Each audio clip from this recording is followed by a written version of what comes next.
Chapter 1066. 3 days. He might as well hand it over now. This was Lu Li's last chance. He did not think for long. He made up his mind and said, I said 3 months, so it is. If you don't want the wicked bead, then give the order to kill now.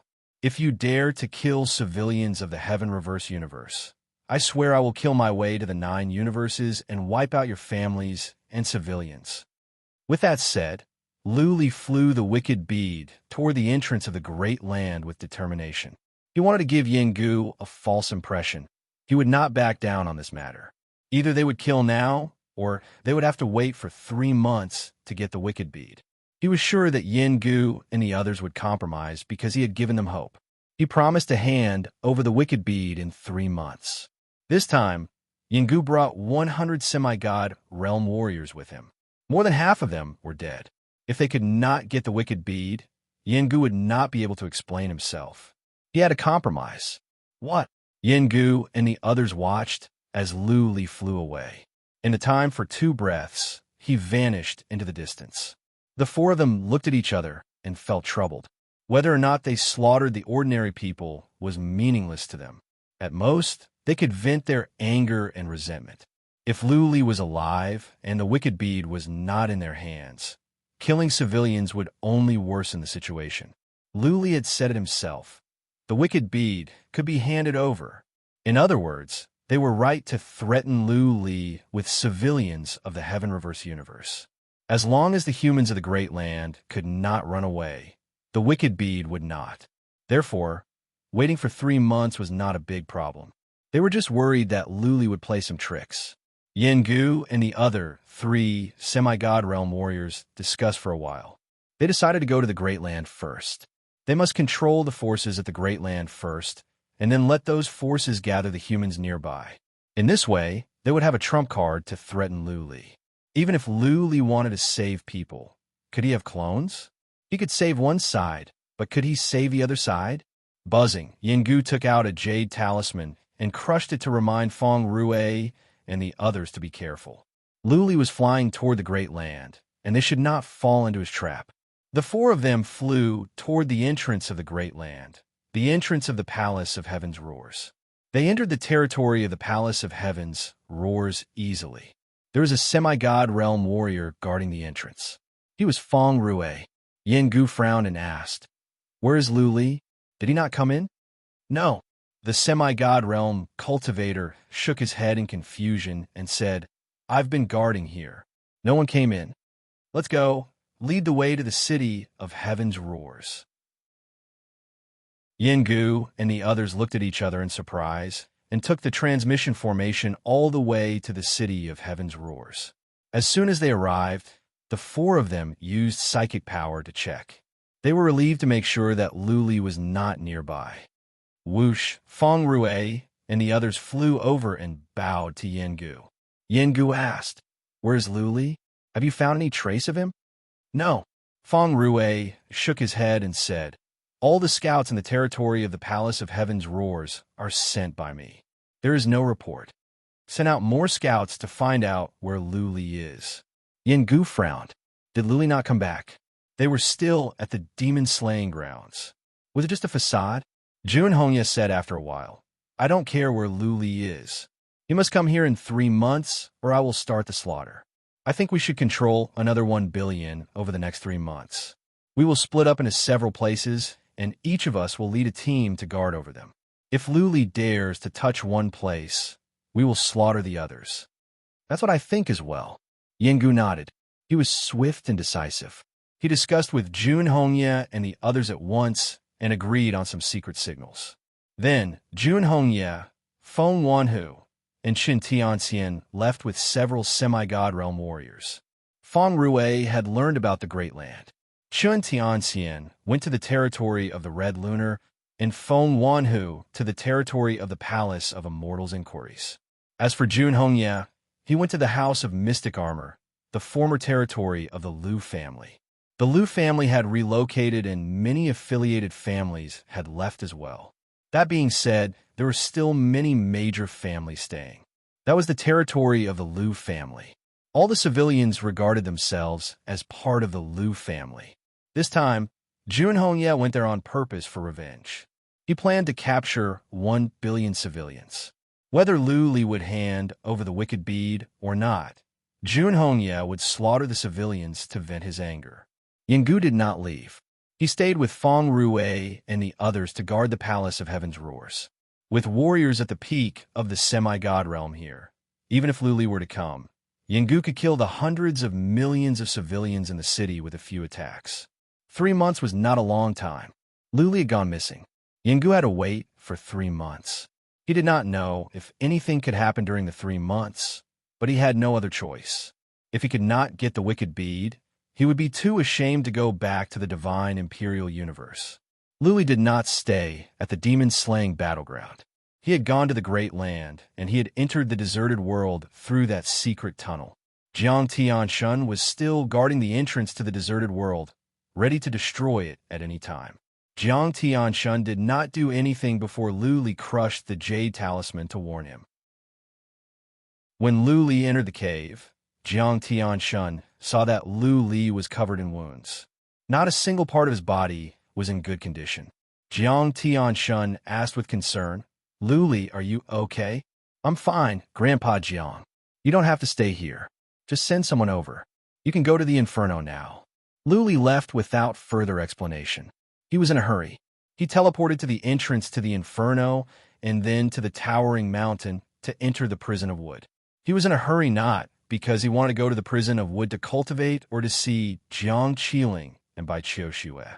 It was because he had changed his mind. He only had 3 months or even less. If Yinggu and the others lost their minds, they could start killing in a month or 2. Therefore, he did not have much time, and he only had 1 chance.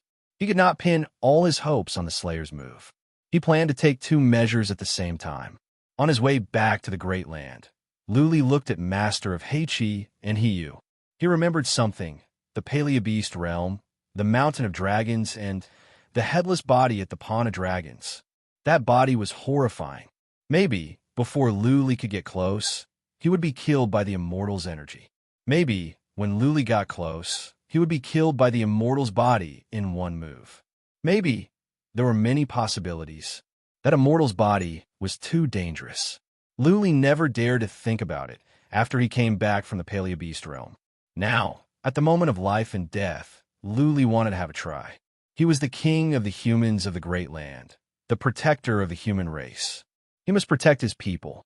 If the people of the Great Land were to die in large numbers because of him, he would be depressed even if he could linger on for the rest of his life. In the end, he would go insane or die of illness. Therefore, he must kill Yinggu and the others. He only had 2 choices: to learn the Slayer's move or to take down that Immortal's body. In this way, his abilities could be enhanced, and he could have the chance to kill Yinggu and Junhongye. He could learn the Slayer's move on the way anyway. It would not affect anything. It would take him over a dozen days to reach the Paleobeast realm. If he could not, he would have to take the risk and go to the Pond of Dragons to consume that headless body. When he arrived at the Prison of Wood, he did not teleport to the King Kong city or visit Bai Qiushue and the others. He only sent a message to Kamang, asking him to wait at the Yi city. Chapter 1067. There were teleportation formations in the Inferno and the Prison of Wood, which didn't cost Lu Li much time. In the Prison of Earth, Lu Li had to rely on the wicked bead to travel. That being said, the wicked bead was fast. It would only take him 4 or 5 days to get to the entrance of the Prison of Water, and another 4 or 5 days to get to the Paleobeast realm from the Prison of Water. The round trip would take him 1 month at most. In the Prison of Earth, Lu Li confirmed the direction and flew the wicked bead in a straight line. Regardless of the fact that his body had not recovered yet, he entered the transcendent state to study the Slayer's move. Previously, he had used the Slayer's move many times. Theoretically speaking, there was a good chance that he could learn the Slayer's move. Of course, there was no guarantee. After all, the Slayer was a super warrior in the divinity. No matter how simple the move he created was, it would not be easy for someone to learn it. 4 or 5 days passed by in a blink. In the transcendent state, time passed quickly. When he woke him up, Lu Li thought it had only been half a day. 5 days. Luli was surprised. He used psychic power to check. In the distance, he could faintly see a huge mountain. He smiled a bitter smile. He had learned nothing during the 5 days. How could it be so fast? At the towering mountain, Luli dashed out and entered the prison of water. He confirmed the direction and let the wicked bead fly on. Only then did he have the time to ask, "How is the great land?" "Not bad." Hiyu's answer was a relief to Luli. Hiyu said, "The semi-god realm warriors have split up. They have taken control of many warriors and armies to gather the civilians. The Red Lunar City, the city of mystic armor, and the city of immortals inquires have gathered tens of millions of people. In a month or two, hundreds of millions of people will be gathered." "Those bastards," Luli cursed, clenching his teeth. He clenched his fists, and his face was twisted. Hiyu paused for a moment. She did not withhold any information. "Lord, the semi-god realm warriors at the city of mystic armor and the city of immortals inquires are violent. They have killed many people. Some small cities were leveled to the ground. At least tens of millions of people have died." This time, Luli did not curse. He was just more ferocious, and he was filled with killing intent. Master of Heichi and Hiyu were terrified. They were afraid that Luli would lose control of himself and kill them. Kamang pulled a long face as well. After all, he was from the Heaven Reverse Universe. Those semi-god realm warriors slaughtered at will in the Heaven Reverse Universe. He was furious. Hoo-hoo. Luli took a deep breath and calmed himself down. He entered the transcendent state directly to cultivate. Those who complained were cowards. True experts would only work hard to become stronger and rely on their own strength to solve problems. The world didn't believe in tears. It only believed in fists and strength. Another 4 to 5 days passed. Luli was woken up again. His face was gloomy. Clearly, the several days of cultivation had not yielded any results. He used his psychic power to scan the surroundings. It took him half a day to find the entrance to the Paleobeast realm. Kamang opened the seal. The entrance was sealed off by Kamang, which was why Luli brought him here. After Kamang was teleported out, he easily opened the seal. "Go in." Luli and Kamang stepped into the passageway and appeared in the Dragon Fortress. He let Master of Heichi and Hiyu out to deal with the situation outside. He didn't want to see any beasts in the Paleobeast realm. "Kamang, I will cultivate for 10 more days. Wake me up in 10 days. It was too dangerous to consume the headless body. One mistake, and he might end up as the headless body's companion. Yengu and the others had not started a large-scale slaughter yet. Luli still had some time. He wanted to see if he could learn the Slayer's move in 10 days. Luli went back to the Wicked Bead with Kamang guarding him. Master of Heichi went out to meet the higher-ups of the Paleobeast who stayed to guard the Paleobeast realm. The powerful ones in the Paleobeast realm were all killed and the major species were wiped out. But there was no turmoil. It was peaceful. 10 days later, Kamang attacked the Wicked Bead and woke Luli up. He came out from the Wicked Bead. He was neither happy nor sad, but in the depth of his eyes, there was disappointment and bitterness. "It seems that I am not destined to learn the Slayer's move." Luli sighed. This time, he had been studying for 20 days, but he had gained nothing. Either he was not destined to learn the Slayer's move, or he could not learn it at his current realm. "Forget it." Luli shook his head. He put the Slayer's move aside and pinned his last hope on the headless body. He turned to Kamang and asked, "Have you collected the skills of refining corpses that I asked you to?" Last time when he came back from the Paleobeast realm, Luli told Kamang that he remembered some Paleobeasts had such skills. Kamang did not disappoint him. He took out 2 books from his interspatial ring and handed them to Luli. Then, he looked at Luli with concern and asked, "Saint Lord, are you really going to take the risk?" "I have nowhere else to go." Luli forced a smile. He waved his hand to stop Kamang from saying more. Luli focused on the 2 books of refining corpses, which were developed by the ancient races. Neither of the 2 books was complicated. Refining corpses was no different from making puppets. Corpses were just a special kind of puppets.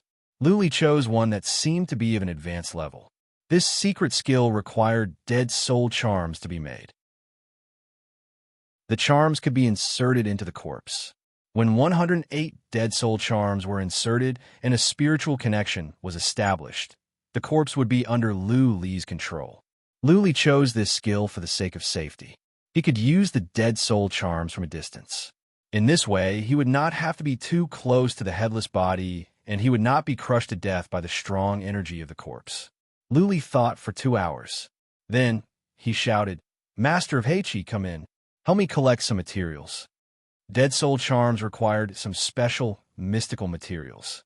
If the Paleobeast realm did not have such materials, then it would be troublesome. Lu Li would have to go back to the prison of wood and ask for more from Patriarch of Law Enforcement or Lu Jingyang. Fortunately, even though the materials needed to make dead soul charms were special, the Paleobeast realm was vast. Master of Heichi went out and brought back all the materials Lu Li needed in 4 hours. Dead soul charms. Lu Li locked himself in the castle. He decided to make as many dead soul charms as he could in 3 days. 3 days later, he would go down to the pond of dragons to consume that headless body. The dead soul charms were easy to make, but consumed a lot of Lu Li's spiritual energy. He spent 2 days making many dead soul charms. Then, he rested for a day. On the 3rd day, he set off. "Komang, I am going down." In the path of rising dragons, Lu Li asked Komang to deactivate the inhibition formations. Then he said, "If something horrifying happens down there, or if my jade talisman of soul breaks, you must leave the Paleobeast realm at once and destroy the passageway. Go back to the prison of wood and tell Patriarch of Law Enforcement to live a good life in the prison of wood." Whoosh! Chapter 1068. 20,000 feet under the Pond of Dragons was an underground palace. This palace was completely sealed off. Inside was a headless golden body. Lu Li and Patriarch of Law Enforcement were surprised for a long time when they saw such a strange thing. Intimidated by the immortal's body, the two of them did not dare to probe further or hope to take down the immortal's body. Now that Lu Li was in a desperate situation, he had to take the risk. Inside the cave, Lu Li was tense. He did not dare to move too fast. After such a long time, Lu Li's wounds had recovered. He had taken control of another quasi-relic armor. That being said, even with 10 quasi-relic armors, Lu Li still did not feel safe. Going down slowly, Lu Li was getting more nervous. His palms were sweating, and his back was soaked in sweat.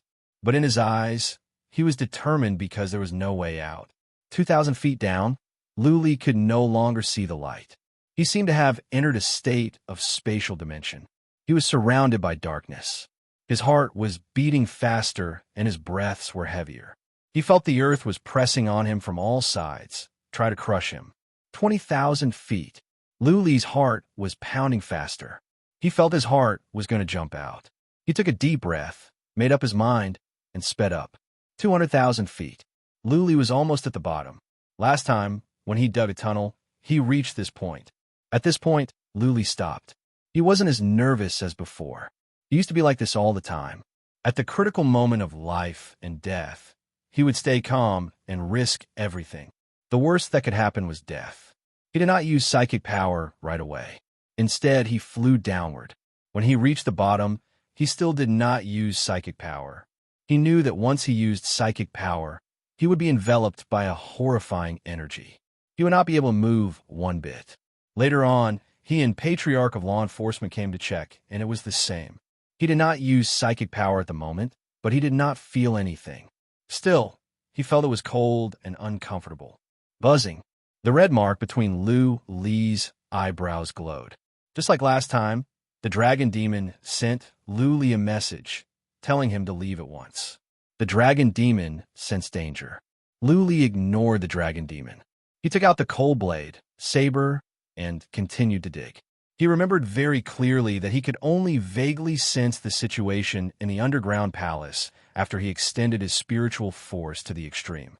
His spiritual force could scan up to 100,000 feet, so the underground palace and the headless corpse were at least 100,000 feet below. His digging speed was very fast. His cold edge battle blade kept moving, and the mud and stones underneath were ground to dust.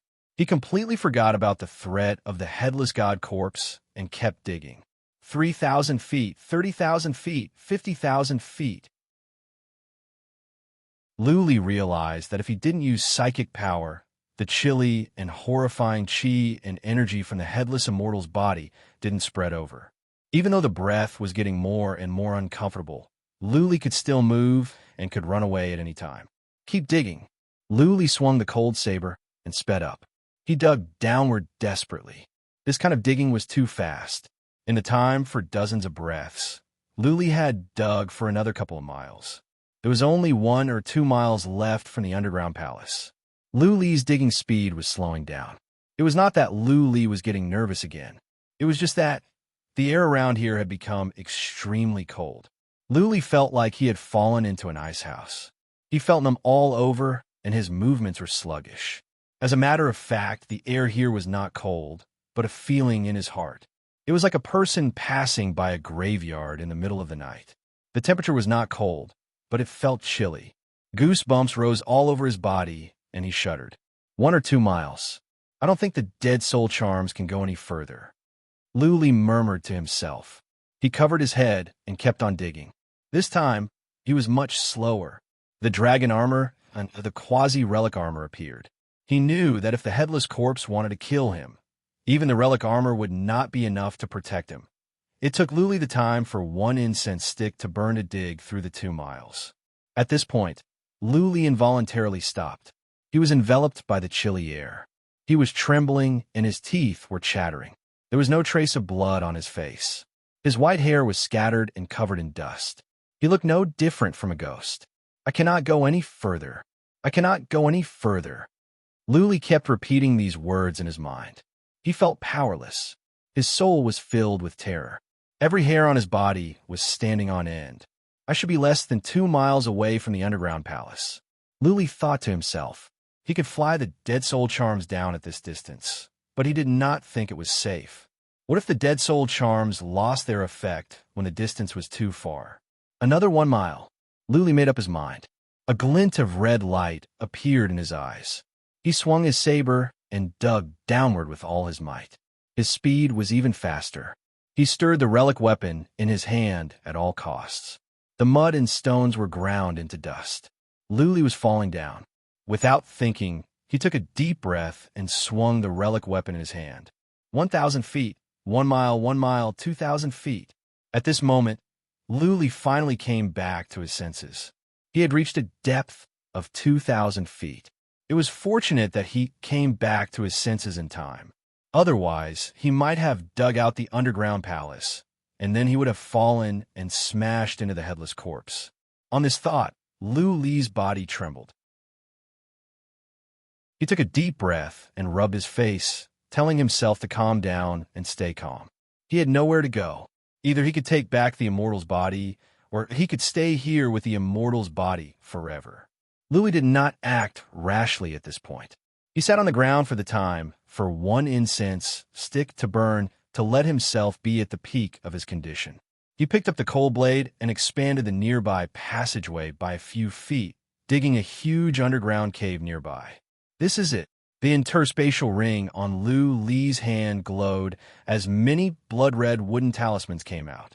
The wooden talismans had all kinds of strange patterns and runes on them. They seemed abstruse. Go! Luli picked up a dead soul charm first and threw it toward the ground to his left. He did not dare to use psychic power.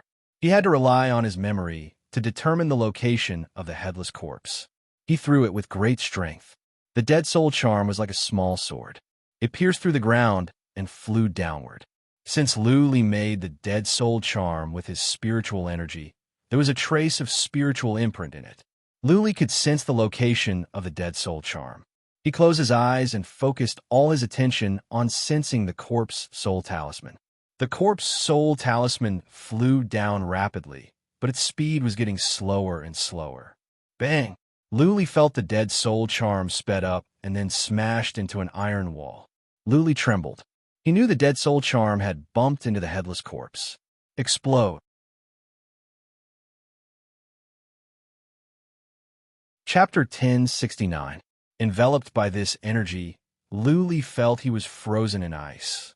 Not only could he not move, but his blood seemed to have stopped flowing. His soul seemed to be frozen. He could not think.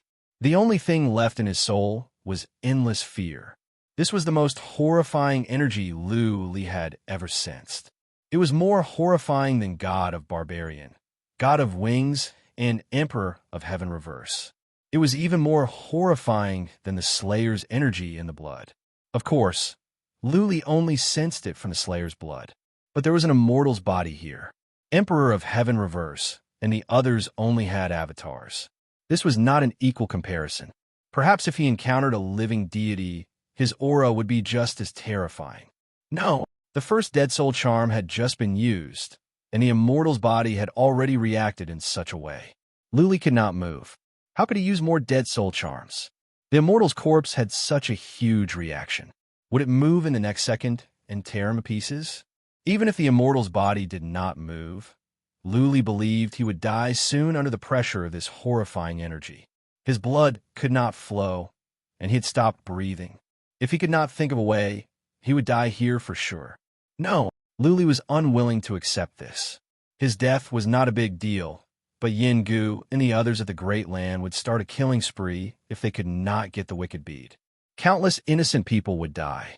Blood would flow like a river in the divine Great Land. Corpses and bones would pile up into mountains. Luli was unwilling to accept this reality at the thought of this. His desire to live was growing stronger. However, all of this was useless. He still couldn't move his body. It was as if his soul had completely lost control of his body, or perhaps his soul had been intimidated. He couldn't even move a finger. Time moved on. Luli felt he was suffocating. He could not move, his blood could not flow, and he had stopped breathing. At this rate, he would suffocate to death. All his bodily functions would be destroyed. Buzzing, while Luli was at a loss of what to do, the silver dragon mark in his soul pond suddenly glowed. Then, a surge of energy came out from his soul pond and spread to every corner of his body. Wow! Luli felt he had jumped into a hot spring in the cold winter. He felt extremely comfortable. At this moment, he could move. His blood was flowing, and his breathing was normal. Everything was wonderful. All right, how could Luli miss such an opportunity? He didn't know what kind of energy the silver dragon mark had transferred to him, but since he could move, he had to seize every second. Buzz, buzz, buzz. More Dead Soul charms came out from his interspatial ring. Luli kept moving his hands, sending the Dead Soul charms into the ground. In the time for 2 or 3 breaths, 107 Dead Soul charms have been sent out. It was clearly stated in the corpse refining secret technique that if one wanted to control a powerful corpse, one must inject 108 corpse soul charms. Moreover, the corpse soul imprint in the corpse soul rune will be completely integrated into the corpse. Only then will I be able to control the corpse for my use. After Luli released the 107 Dead Soul charms, he closed his eyes and focused on sensing them. When the first Dead Soul charm pierced through the ground and hit the immortal's body, Luli detonated it at once. Explode, explode, explode. 107 Dead Soul charms flew out and landed on the immortal's body. Luli detonated the Dead Soul charms one by one.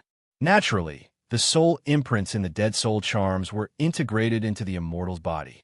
Good. The Dead Soul charms exploded one by one, but nothing happened to the immortal's body. Luli was trembling with joy. As long as he could control the immortal's body, he could throw the immortal's body to Yin Gu and the others. Given the horrifying energy of the immortal's body, who could harm Yin Gu and the others? By then, there would be lambs waiting to be slaughtered by Luli. Luli's comprehensive abilities would be enhanced. He could kill warriors at the peak of the semi-god realm and flatten the 9 universes. Bang, bang, bang, bang. In the underground palace, Dead Soul charms swarmed over. They all landed on the headless immortal's body and then exploded under Luli's control. Wisps of cyan smoke rose from the Dead Soul charms into the headless immortal's body. 100, 105, 107. When the last Dead Soul charm exploded on the immortal's body, Luli could finally relax. According to the skill of corpse refinement, When all 108 dead soul charms were put into the body, no matter how strong the body was when it was alive, it would be controlled and could not hurt the owner of the dead soul charms. Using the dead soul charms was the first step. Luli had to proceed to the second step, the most critical one. He needed to control the body, which meant he needed to have a spiritual connection with the body and turn the body into his puppet. The chilly energy and the horrifying energy of the immortal's body were still there. But after the silver dragon mark transferred some strange energy to Luli, he felt he could withstand the energy of the immortal's body. At the very least, he would not be frozen and unable to move. Phew. Time was of the essence. Who could tell how long the energy from the silver dragon mark could last? While he could move, Luli must seize the opportunity. I will die with my head in the clouds. Let's do it. He grabbed long foam, clenched his teeth, and started to dig downward. This place was not far from the underground palace. In the time for a dozen breaths, Luli felt long foam pierce through the rocks in front of him. Then, the ground he was standing on collapsed. Whoosh! Luli did not have the courage to go down directly. He stood on the headless body and twisted to the side in midair. He looked at the appalling immortal's body at once. The underground palace was dark without a trace of light. That being said, there were some runes moving around the immortal's body, giving off a faint glow. Luli's eyesight was good. He could see the headless body clearly. Those runes were the marks of the dead from the dead soul charms. They had covered the immortal's body. The energy in the immortal's body was horrifying.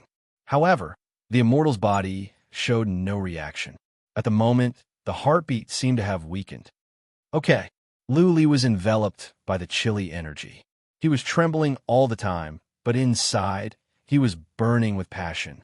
The dead soul charms were working. The headless body had been suppressed. Luli only needed to proceed to the second step, which was to use the dead soul seed to establish a spiritual connection with the immortal's body. In this way, the immortal's body would be completely under his control. There was no time to lose. Luli had always been a swift and decisive person. He flew the wicked bead up and arrived above the immortal's body. His hands glowed with Xian energy. His hands moved quickly, and a golden ball of light came into being. He waved his hand, and the golden ball flew down into the immortal's body. However, the next second, the immortal's body began to tremble. Then a huge golden hand moved in a flash and grabbed Luli. The hand was so big that Luli felt he was a bug in the palm. What was more frightening was that there was a surge of strange energy coming out from the hand. The energy surged into Luli's body and then into his soul. Chapter 1070. He had traveled thousands of miles to come here and tried everything to take control of the immortal's body. However, in the end, he was going to be the one being controlled by the immortal's body. That hand that was holding him seemed to be filled with endless energy. Luli was like an ant, unable to move. How strong was the immortal's body? How strong was his defense? Luli could not even leave a scratch on the immortal's body, even if he stood there and let Luli attack him. Not to mention that he could not launch any attacks. The strange energy in his body crazily surged toward his soul pond and instantly surrounded his soul pond. The energy condensed into a shadow outside the soul pond. It was a golden warrior with wings, exactly the same as the immortal's body outside. Young man, do you have any unfulfilled wishes? I will fulfill them for you. A message was sent to Luli's soul all of a sudden. That shadow spoke. I will never change my name. People in the divinity call me Emperor Z. I have passed away for 10,000 years, but my remnant soul has not dispersed. That is because I have an unfulfilled wish. This time, I will naturally compensate you for taking your body. If you have any requests, just tell me. Sure enough, Luli had lost all hope. The immortal's body was trying to take over his body, just like the demon in the coffin of the Dragon King. Emperor Z, someone that could be called an emperor in the divinity, must be horrifying. Wasn't the Slayer an emperor? Before the immortal's body died, he must be a super mighty warrior in the divinity. A super mighty warrior was going to take over his body? Could Lu Li say no? Not even god of barbarian and god of sorcerer, let alone him. Wish. Lu Li did have a wish. If this super mighty warrior could take over his body and help him kill Yin Gu and the others, then the Heaven Reverse universe would be saved. However, while Lu Li was pondering, the silver dragon mark in his core of soul glowed again. That silver dragon mark swam out from his core of soul, emitting a silver glare and a surge of ferocious energy. It seemed that the silver dragon had met its natural enemy and was going to fight against the remnant soul of Emperor Z, a super mighty warrior in the divinity. What? Emperor Z's remnant soul was surprised. Then, he said in disbelief, "This dragon soul, this is the mortal world. How can a mortal have such a powerful dragon soul as protection?" This was definitely a demon soul of the 7th grade or above. Kid, where did you come from? Which heaven of a divine world are you from? What family? Lu Li did not quite understand Emperor Z's words. The silver dragon mark was the soul of the dragon? Was it a demon soul above the 7th grade? How many heavens are there in the divine world? Before Lu Li could say anything, the silver dragon mark whooshed out from his soul pond toward the remnant soul of Emperor Z. Emperor Z's remnant soul and the silver dragon mark were entangled together in Lu Li's soul. They seemed to be fighting desperately. Lu Li's psychic power had been focused on the remnant soul of Emperor Z and the silver dragon mark. No kidding, that was the remnant soul of a super mighty warrior in the divinity. Lu Li's head could explode if he fought with the silver dragon mark in his own soul space. Lu Li was nervous to the extreme. If the silver dragon mark could not contain the remnant soul of Emperor Z, he would be possessed by Emperor Z and become a walking dead. His soul would be dormant, and he would never wake up. Forget it, forget it. The silver dragon and Emperor Z had only been entangled for a moment, but Lu Li felt it had been a century. When he heard the helpless voice of the Violet Darch, he was instantly overjoyed. It seemed like the silver dragon mark had the upper hand. "Dragon soul, let's stop," Emperor Z said.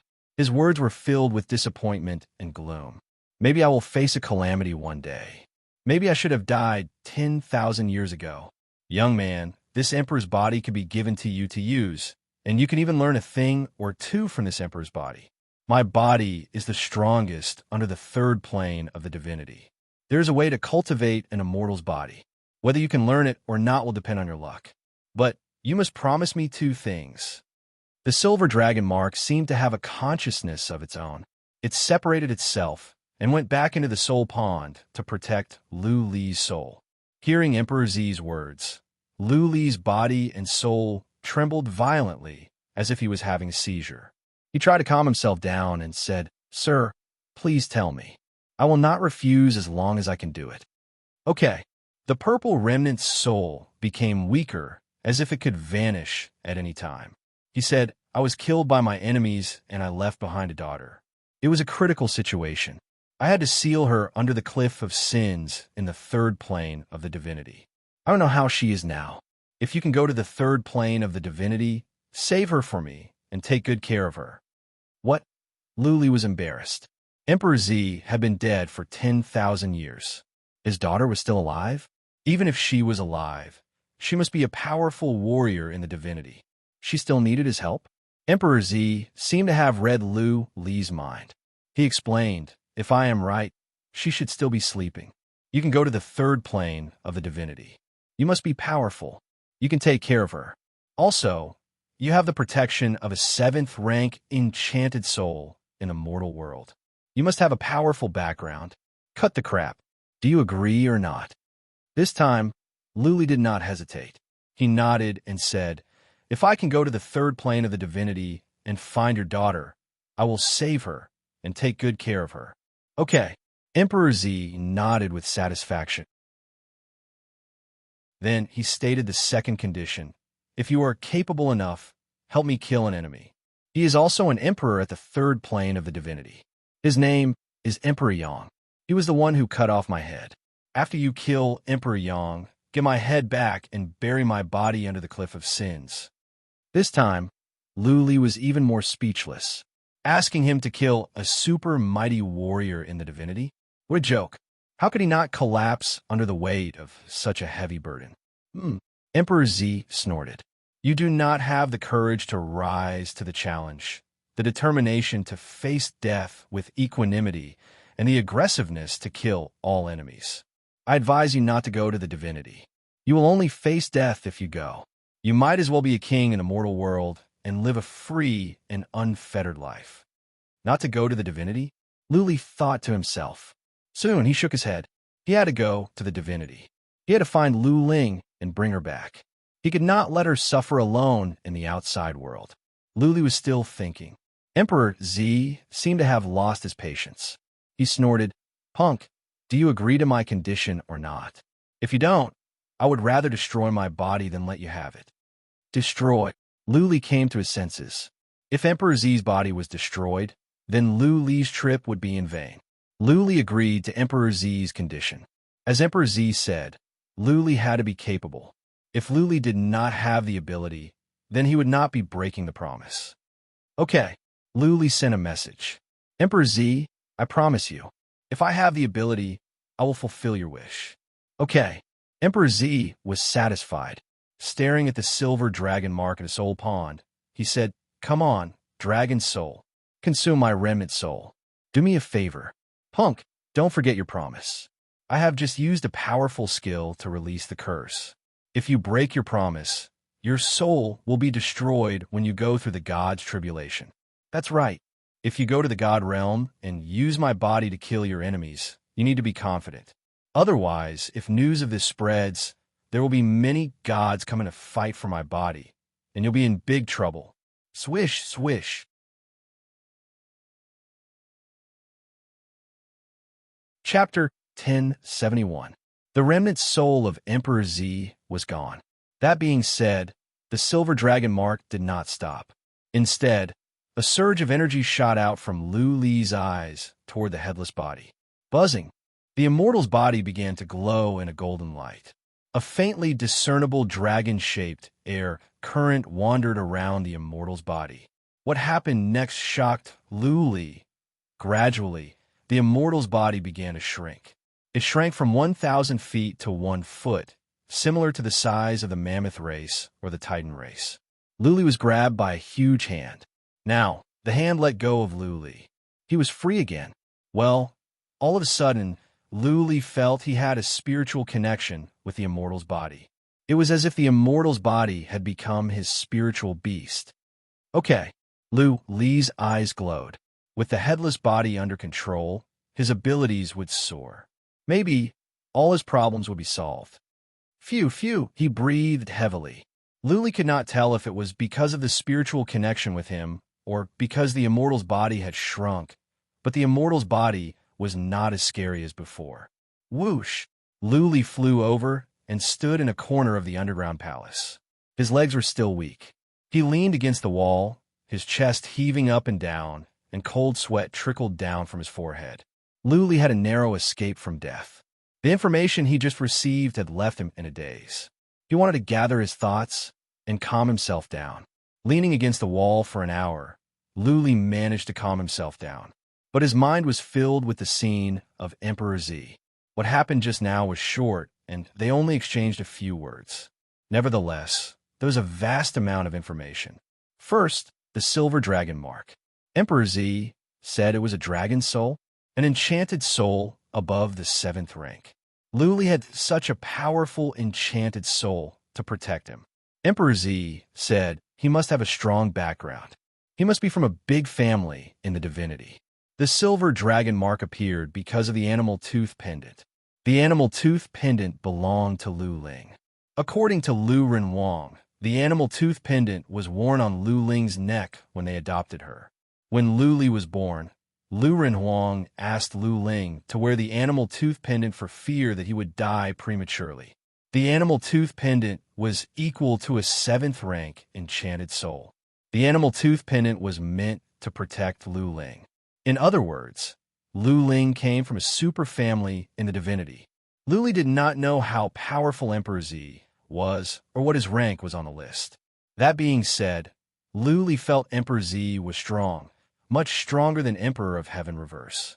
Putting aside the fact that the Violet Emperor's physical body could reach 100 zhang in size, he even said that his physical body was the strongest under the third tier of the heavenly layer. He even said that he couldn't let anyone see his physical body, or else it would cause countless gods to fight over it. Luli did not know what the third plane of the divinity was, but he could tell that Emperor Z must be a super mighty warrior.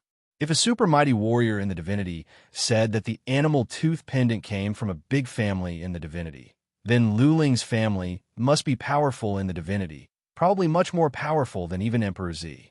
Lu Li was excited to finally get some information about Lu Ling. Maybe, when he went to the divinity, he could use the animal tooth pendant to trace Lu Ling's family, and then find Lu Ling. As for Lu Li's promise to Emperor Z, Lu Li didn't think too much about it. He had not become an immortal yet. Everything was just empty talk. If Lu Li were to die in the mortal world, then the two promises would be meaningless. What was more, Lu Li might not be able to go to the third plane of the divinity after he went to the divinity. He might not be able to save Emperor Z's daughter or kill his enemy, Emperor Yang. To help Emperor Z with the two things, Lu Li would have to be very powerful. At the moment, it was pointless for Lu Li to think about it. He had to keep it in mind and think about it when he ascended to the divinity. Is there a powerful cultivation method in this immortal's body? Lu Li turned to the immortal's body in the distance. His eyes were filled with excitement. If he could learn the cultivation method of an immortal warrior in the divinity, then it would not be weaker than the Slayer's move. Rise! Lu Li's mind wandered for a while. He waved his hand. The golden immortal's body stood up. Even though the immortal's body had shrunk in size, he was still intimidating. The immortal's body seemed to be cast in gold, and he had wings on his back. It was a pity that he had no head, which was awkward and scary. Come in. Lu Li took out the wicked bead. The headless immortal's body dashed into the outer hall of the wicked bead. Lu Li calmed himself down and checked his body and soul pond. Making sure that everything was fine, he flew out from the underground palace and soon arrived at the path of rising dragons. Saint Lord. Kumang was overjoyed to see Lu Li. He asked, "Did you get it?" Lu Li nodded. Kumang was overjoyed. He said, "Saint Lord, you are amazing. You can tame the immortal's body. Let's see how those semi-god realm warriors of the 9 universes die. Keep it a secret." Lu Li said solemnly, "Don't tell anyone else. Otherwise, you will be in big trouble." Kumang nodded. Lu Li told him to seal the place, and then left with Kumang. Instead of flying to the dragon fortress, Lu Li told Kumang to stay there while he flew to the nearby mountains. He wanted to see how strong the immortal's body was. Dozens of miles later, Lu Li entered a bare mountain. He circled around and made sure that there were no beasts here. Then, he let Hiyu out and asked, "Do you have subsidiary bodies nearby? Can you check and see if there are beasts hiding?" Hiyu checked and said, "No beasts. This is the territory of the silver dragons. Low-level beasts will not dare to come here." Okay, Lu Li put Hiyu into the inner hall. Otherwise, she would be frightened to death by the immortal's body in the outer hall. Buzzing, he let the immortal's body out and ordered, "Attack the mountain in the distance." The headless immortal's body was connected to Lu Li's mind. He was no different from a puppet. At Lu Li's order, the headless immortal's body turned into a ray of golden light. The next second, he appeared in front of the mountain in the distance. He did not do much. He just punched at the mountain's abdomen. Boom! The mountain collapsed and the ground cracked. The mountain that was thousands of feet high suddenly exploded. Gravel flew out and dust rose. The immortal's body had smashed the entire mountain. How is that possible? Lu Li was stunned. The immortal's body had just punched with pure strength. He did not use any skills or profound meaning. No matter how strong the punch was, the most he could do was punch a hole in the mountain and his arm would sink into it. How could the mountain explode? Lu Li could do it, but he would have to use Xian energy to attack or profound meaning. Relying on pure strength, the most Lu Li could do was to punch a hole in the mountain. A super strong, immortal body? Lu Li remembered what Emperor Z once said. Could it be that the method of immortal body cultivation was not just to strengthen the physical body? Does it contain a very mysterious function? Fly 30 miles at full speed and come back. Just now, the immortal's body was so fast that Lu Li did not even have time to judge. He gave the order to the immortal's body after some thoughts. Whoosh! The immortal's body gave out a golden glare. He spread his wings. Lu Li saw a blur, and then the immortal's body vanished into the distance. Before he could react, he saw a blur again, and the immortal's body came back. **T. Lu Li was stunned as if he had seen a ghost. The immortal's body was Lu Li's puppet. The immortal's body would not go against Lu Li's will, nor would he know any trickery.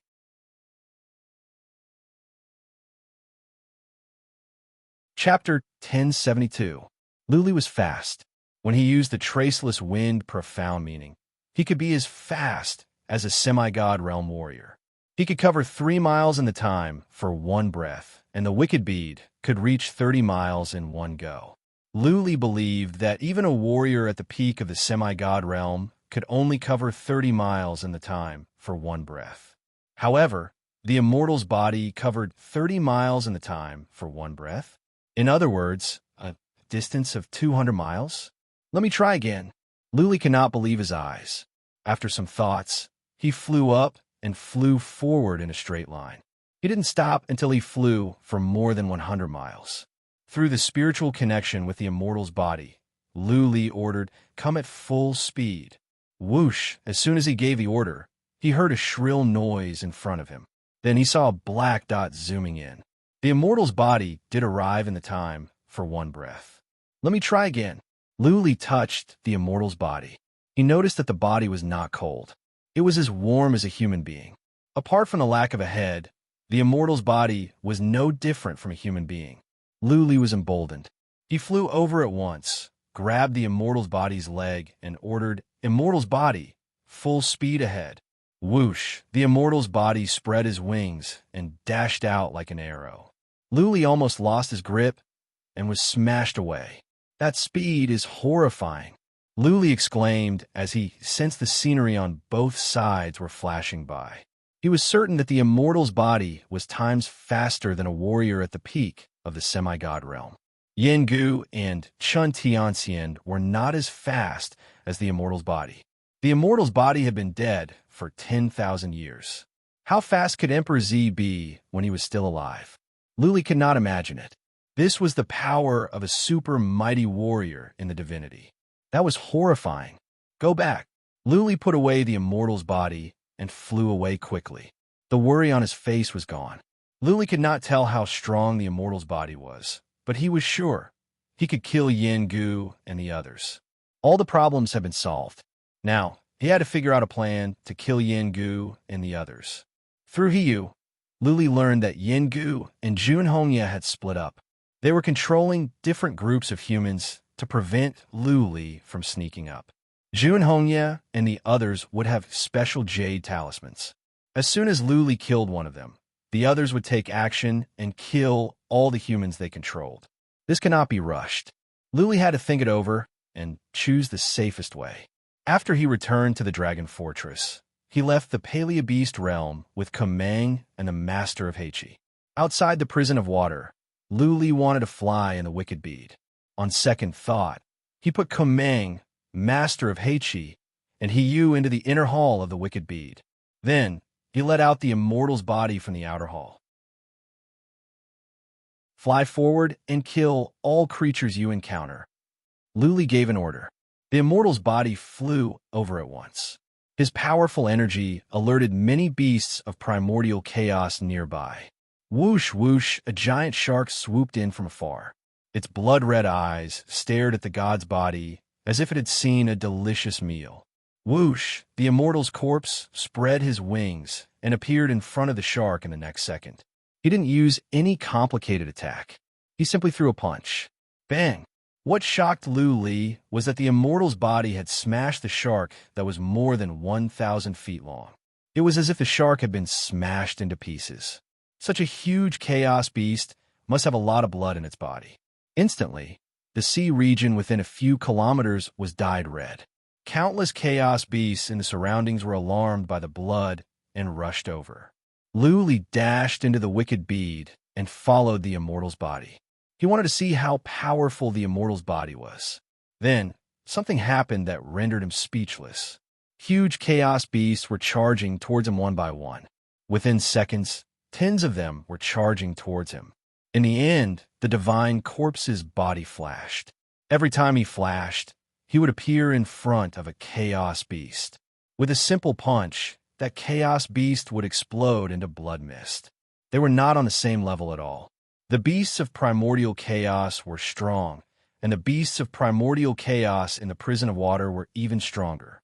As far as Luli could tell, the beasts of primordial chaos here were only as strong as Earth Immortal Realm warriors, but they were as strong as warriors at the later stage of the Earth Immortal Realm. Average Earth Immortal Realm warriors would find it hard to crack them. Such a powerful defense was like paper in the hands of the god corpses. They broke with a single strike. What puzzled Luli the most was that the immortal's body was relying solely on his strength. Why would there be explosions every time he attacked? Be it the mountains or the beasts of primordial chaos, as long as they were hit by the immortal's body, they would be blasted apart. Is there some strange energy in the immortal's body? Or is there some kind of profound meaning in the immortal's body's attacks? Luli could not figure it out. After a while, he put the immortal's body into the outer hall of the wicked bead. No matter how many beasts of primordial chaos came, they would all be smashed. Luli could not tell the immortal's body's real abilities. Cultivate, cultivate. Luli sat in the inner hall with his legs crossed for an hour before he gradually calmed down.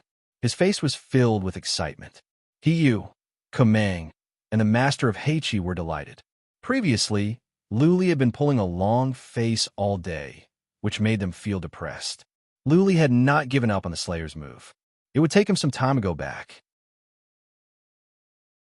Sitting around was boring, so he thought he might as well study the Slayer's move. 4 or 5 days later, Luli arrived at the prison of Earth. He went into the wicked bead and continued his cultivation. Another 4 or 5 days later, Luli came out. Just like last time, his eyes were filled with regret. It seemed that he was not destined to learn the Slayer's move. Never mind. Now that he had the immortal's body, Luli did not overthink. He began to think about how to capture Yingu, Junhongye, and the others at one go. Yingu and the others were warriors. Chun Tianxian, Junhongye, and Feng Wanhu were family patriarchs. Average tricks would not work on them. Not even sophisticated plots could fool them. I think I have to resort to overt tricks so that they have to come together. Luli had an idea. He dashed out from the wicked bead and went to the prison of wood. He took the teleportation formation to the King Kong city. During this time, Jiang Qiling by Qiuxiue by Xia Shuang and Patriarch of Law Enforcement must be worried sick. You could tell that Yin Gu and the others had not started yet. There was still some time before the 3 months were up. Luli was not in a hurry. Another 3 days later, Luli arrived at the King Kong city. Before he entered the city, many people flew out from the city. Patriarch of Law Enforcement, Lu Zhengyang, Jiang Wu, Jiang Qiling, by Qiuxiue, by Xia Shuang, Yiluo, Mingyu Prajna. Luli's heart was inexplicably warmed when he saw the familiar faces and pairs of eyes filled with concern and worry. What was he trying to achieve by risking his life so many times? He was trying to protect these people so that they could live in comfort. Yingu, wait and see.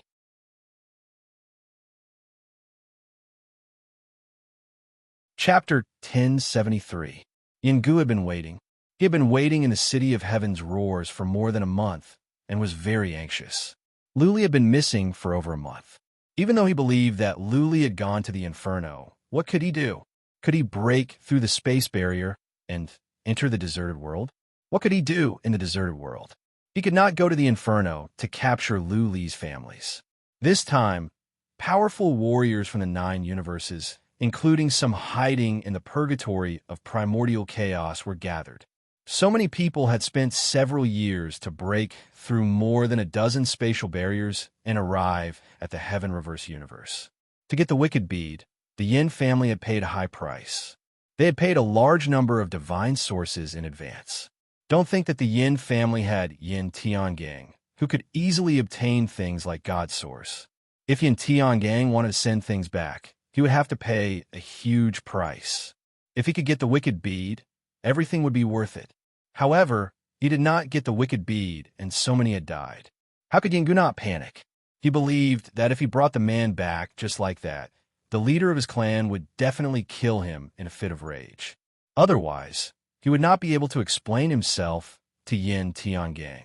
Even if they didn't kill him, his bloodline wouldn't be able to raise their heads in the Yin clan in the future.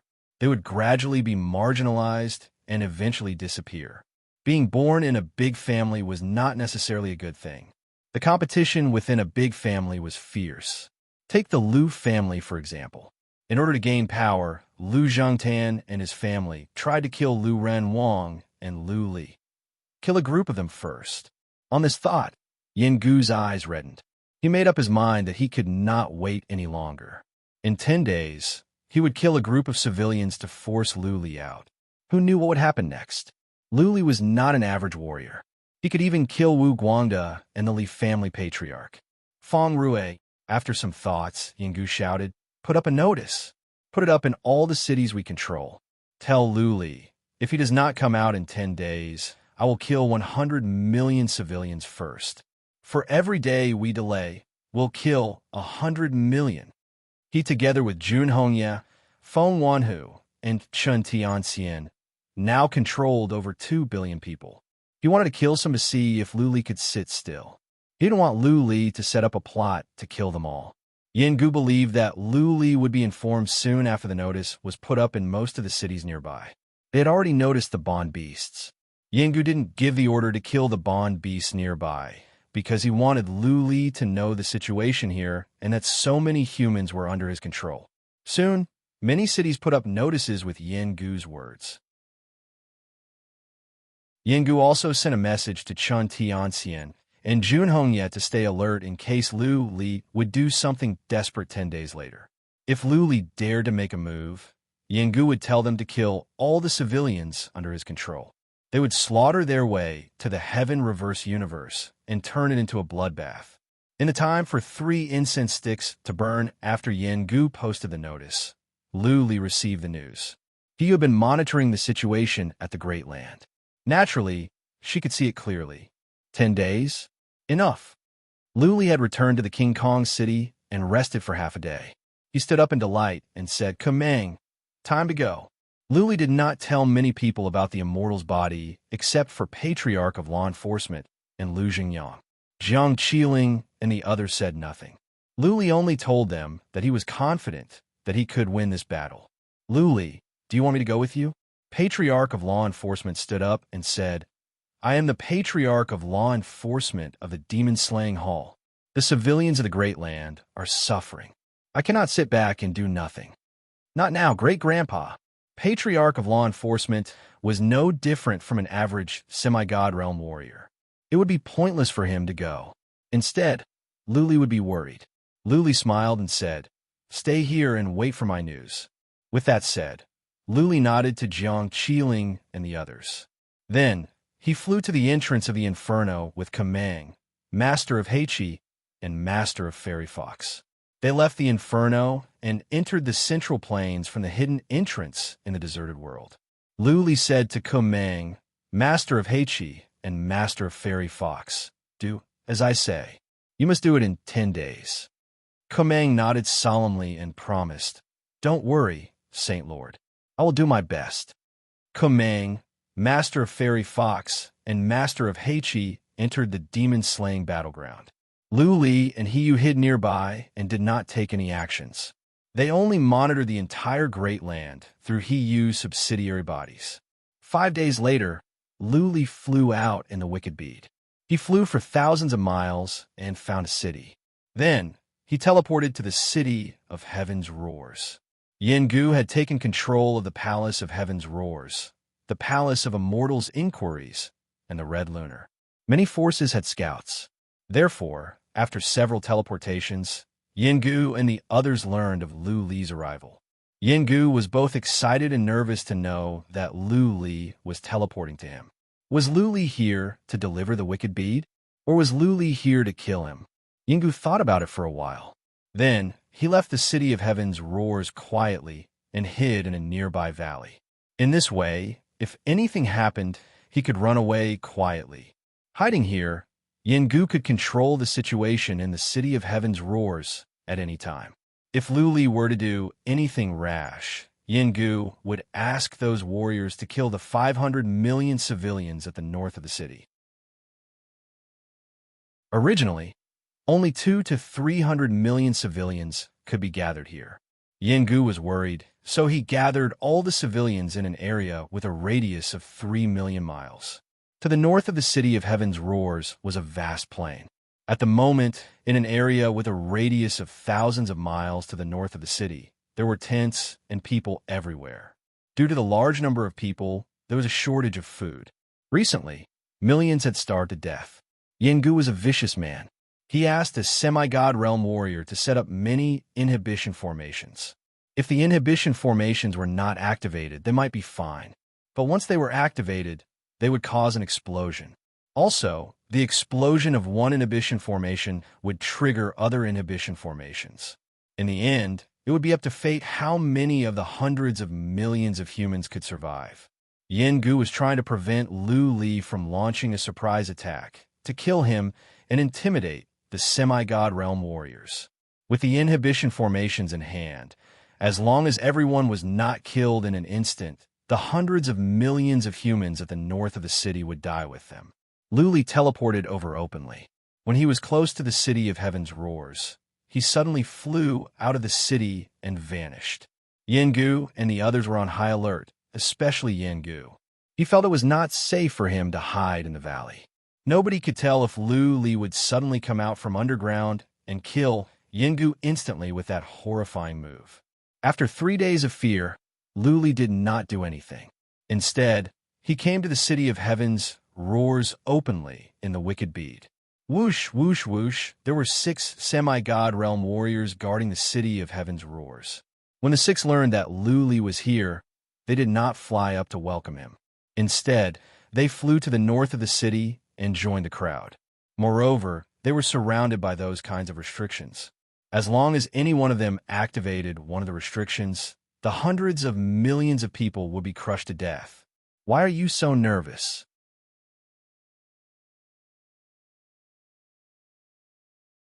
Chapter 1074. Many people knew about Lu Li's wicked bead. Even if not, they had heard about it. Master of the Palace of Heaven's Roars and some family patriarchs were in the city. Seeing Lu Li's arrival, hearing his voice, and sensing Lu Li's psychic power, they were all embarrassed and gloomy. If Lu Li could win, he could kill Yengu and the others or drive them out of the Heaven Reverse universe. Everyone that became soul slaves would have to die. Their families would be suppressed or even wiped out. But what choice could they have? If they did not surrender, they would have to face death. Some family patriarchs regretted surrendering. They should have died that day. For one thing, they could have earned a glorious title. For another, they could have saved their families. Lu Li had come here openly, and his tone was relaxed. He seemed to have nothing to fear. He was here to negotiate. Whether Lu Li could win or not, as long as Lu Li survived and Yengu and the others left, the family patriarchs and their families would be doomed. Feng Rue was among the crowd at the north of the city, but he could not make the decision or send a message to Yengu. He crushed a jade talisman to inform Yengu. Yengu had been lurking nearby, but the bond beasts nearby were all killed by Yengu. Therefore, he did not know where Yengu was. Lu Li's voice was amplified by Xian energy. Yengu, who was hiding underground, heard it. Yengu used a skill to send a message to Feng Rue. Feng Rue said at once, Lu Li, my lord has said that we can negotiate, but you must hand over the wicked bead first. Otherwise, there is nothing to talk about. The wicked bead mattered more than anything else. It did not matter to Yengu whether he could kill the hundreds of millions of civilians, or even Lu Li. As long as Lu Li handed over the wicked bead, Yengu would leave at once and go to the demon-slaying battleground at once. Then, He would go to the ocean land of the east and return to the divine imperial universe through the passage he came from. Revenge could be taken slowly. When he brought the wicked bead back and found a way to give it to Yin Tiangang, Yin Tiangang would be overjoyed. By then, Yin Tiangang would be given more relics, and the Yin family would grow stronger. If Yin Tiangang was given a relic armor and weapon, he would not be afraid no matter how strong Luli was. Luli thought for the time for one incense stick to burn before he said, "What if you still want to kill me after I hand over the wicked bead? How about you all go to the demon-slaying battleground, and I will hand over the wicked bead? Anyway, you can attack the divine Great Land at any time. What do you think?" Feng Rue knew that Yin Gu was hiding nearby, so there was no need for him to send a message. He quietly waited for Yin Gu's decision. Yin Gu sneered. Did Luli think he was 3 years old? Luli had been missing for such a long time. He must have made some arrangements. How could he let Luli have his way? It was true that they could enter the Great Land at any time. That being said, it was not easy for Yin Gu to achieve the current situation and capture billions of humans to threaten Luli. How could Yin Gu give up such a good opportunity? Yin Gu thought for a moment and then sent a message to Feng Rue. Feng Rue replied, "My lord said no. He said that if you hand over the wicked bead, he will not kill any human. You should know why he's here. Killing these people is meaningless to him." Yin Gu was telling the truth, but Luli pretended not to believe him and argued. Promise? What guarantee did he have? Even if he swears a blood oath, I won't believe him. Didn't he promise not to kill anyone? How many people had died during this time? At least tens of millions, right? Yin Gu said nothing. The negotiation seemed to have reached an impasse. Luli did not trust Yin Gu, and vice versa. Yin Gu was afraid that Luli had made some arrangements to kill all of them. After a moment, Yin Gu asked Feng Rue to send a message. You have two choices. Either hand over the wicked bead, or destroy your own bead of life. Otherwise, we will have to kill. Yin Gu was cunning. He would not fall for Lu Li's tricks easily. He believed that since Lu Li was here, he would not stand by and watch the people die a miserable death. Lu Li didn't answer. He remained silent. Everyone was silent as well. Nobody dared to make any noise. Even the children who wanted to cry had their mouths covered by the adults. The people had dropped to their knees in fear. They looked at Lu Li with eager eyes, waiting for their king to save them. In the past, they did not know why those big shots sent them here. Later on, the fear grew. Some tried to run away, but were killed right in front of their faces.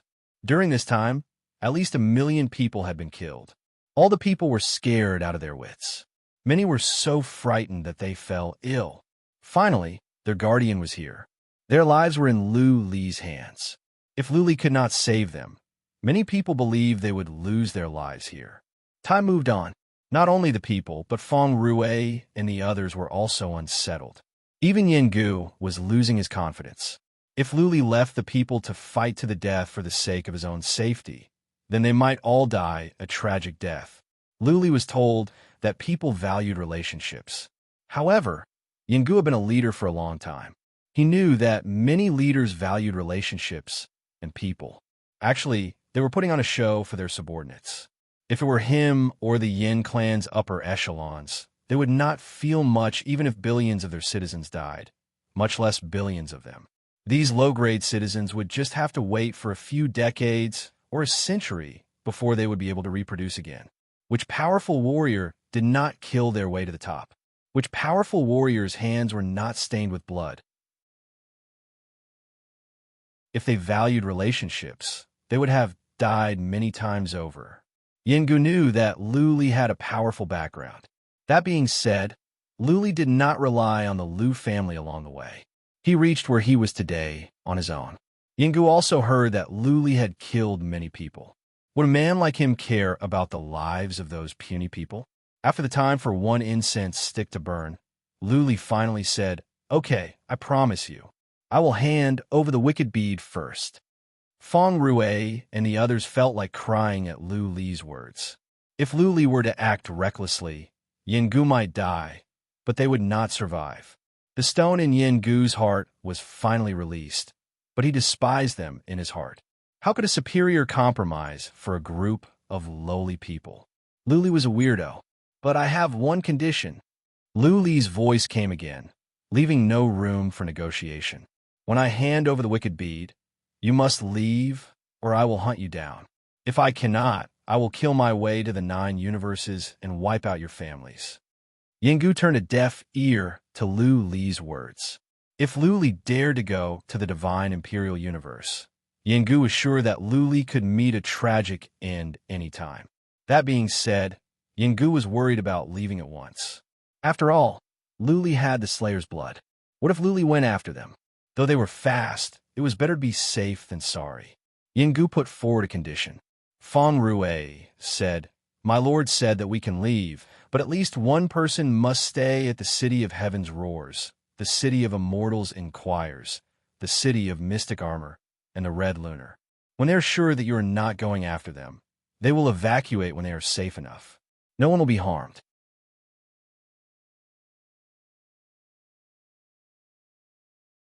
Chapter 1075.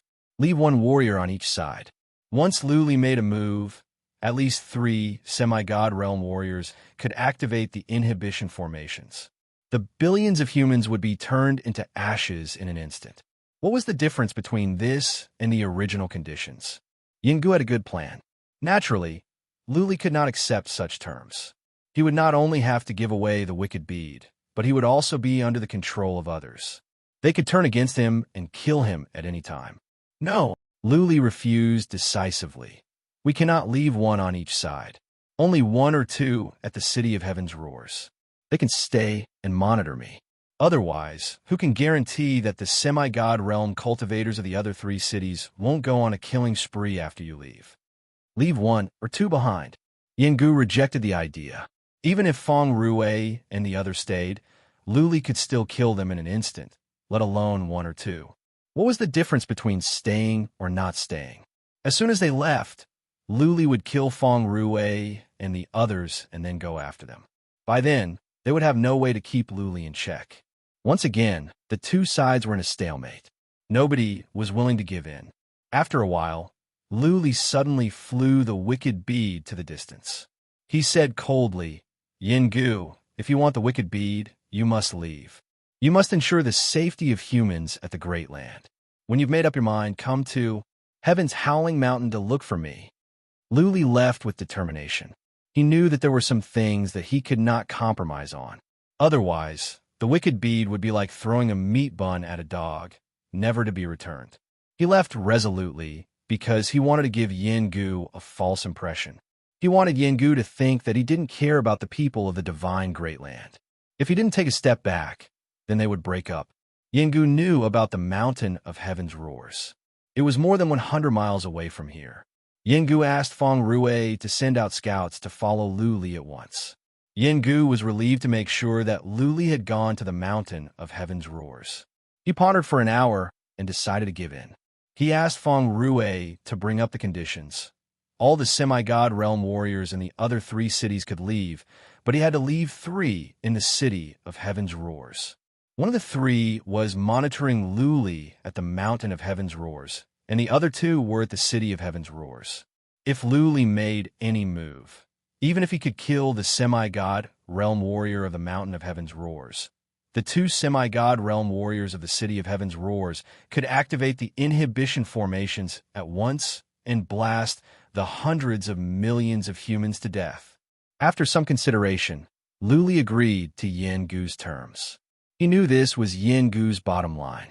If Lu Li still disagreed, Yin Gu would kill a group of people to make Lu Li compromise. Lu Li stated another condition.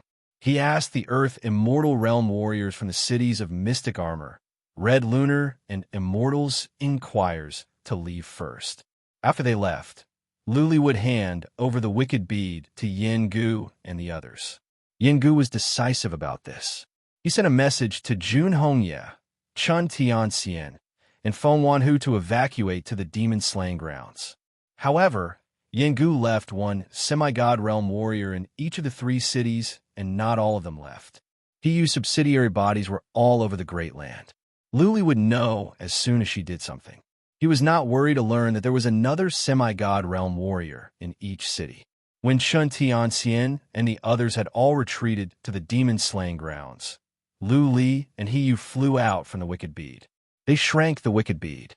Lu Li threw the wicked bead to Feng Rue in the distance and said, "You have it. Tell Yinggu to leave at once. Also, send a message to the 3 semi-god realm warriors in the cities of Mystic Armor, Red Lunar, and Immortals Inquires. Tell them to leave as well." Feng Rue grabbed the wicked bead, shocked. He did not expect that Luli would give him the wicked bead so easily. He did not know how precious the wicked bead was, but he knew that it was a relic. Even Yin Gu, Yin family patriarch, and Yin Tiangang, the forefather of the Yin family, coveted it. Luli had given away a piece of treasure so casually without hesitation. Out of instinct, Feng Rue wanted to step back. He was afraid that Luli would kill him in an instant. Luli did not do anything. He sat on the peak of the mountain of Heaven's Roars with his legs crossed. He was standing next to him. Whoosh, still, Feng Rue stepped back for a couple of miles. He crushed a jade talisman. Soon, a semi-god realm warrior came from the distance.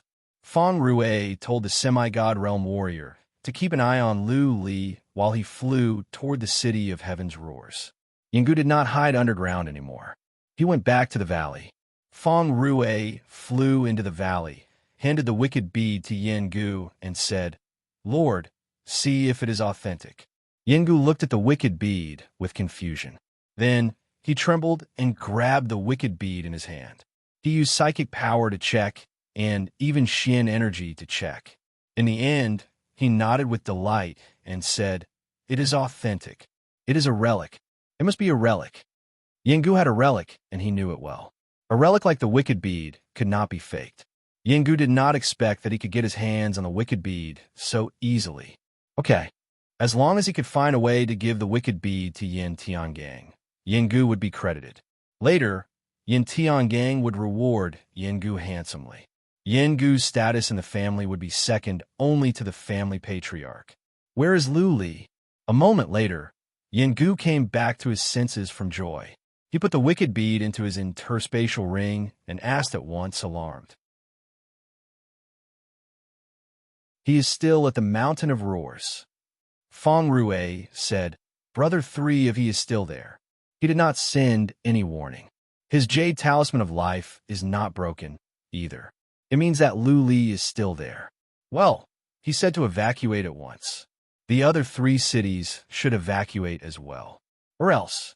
Feng Rue did not finish his sentence, but Yinggu understood. Yinggu thought about it and said, "Okay, send a message to the cities of Mystic Armor, the Red Lunar, and the cities of Immortals Inquires. They can evacuate now. Gather at the demon-slaying city and wait for me." Feng Rue sent a message at once. Yinggu's eyes were filled with passion. He paced up and down in the valley. He was still excited. He had the wicked bead. He wished he could fly back to the divine imperial universe. He didn't care about what was happening at the Great Land. He didn't even want to kill Lu Li. All he wanted was to return to the divine imperial universe as soon as possible. Well, I have to be the first to leave. I cannot go with Qin Tianxian and Junhongya. What if they ambush me and take the wicked bead away? Yinggu thought about it. When Feng Rue came back, Yinggu said, "Feng Rue, I have to leave now. I will leave everything here to you. Your mission is to keep an eye on Lu Li. When I am about to leave the Heaven Reverse Universe, I will remind you to evacuate. Remember, before I send you a message to evacuate, if Lu Li does anything out of the ordinary, give the order to kill." Feng Rue nodded solemnly. He left to make arrangements. Yinggu left first with the 2 semi-god realm warriors. He took the teleportation formation and arrived at the demon-slaying battleground after several teleportations. "Lord, Yinggu has left. Semi-god realm warriors from the cities of Mystic Armor, the cities of Immortals Inquires, and the Red Lunar are leaving as well. Nobody is going to kill your people." As soon as Yinggu left, He sensed it and reported at once. Luli nodded without opening his eyes. Yu asked in confusion. Lord, did you really give the wicked bead to Yengu? If you don't go after them now, they will escape.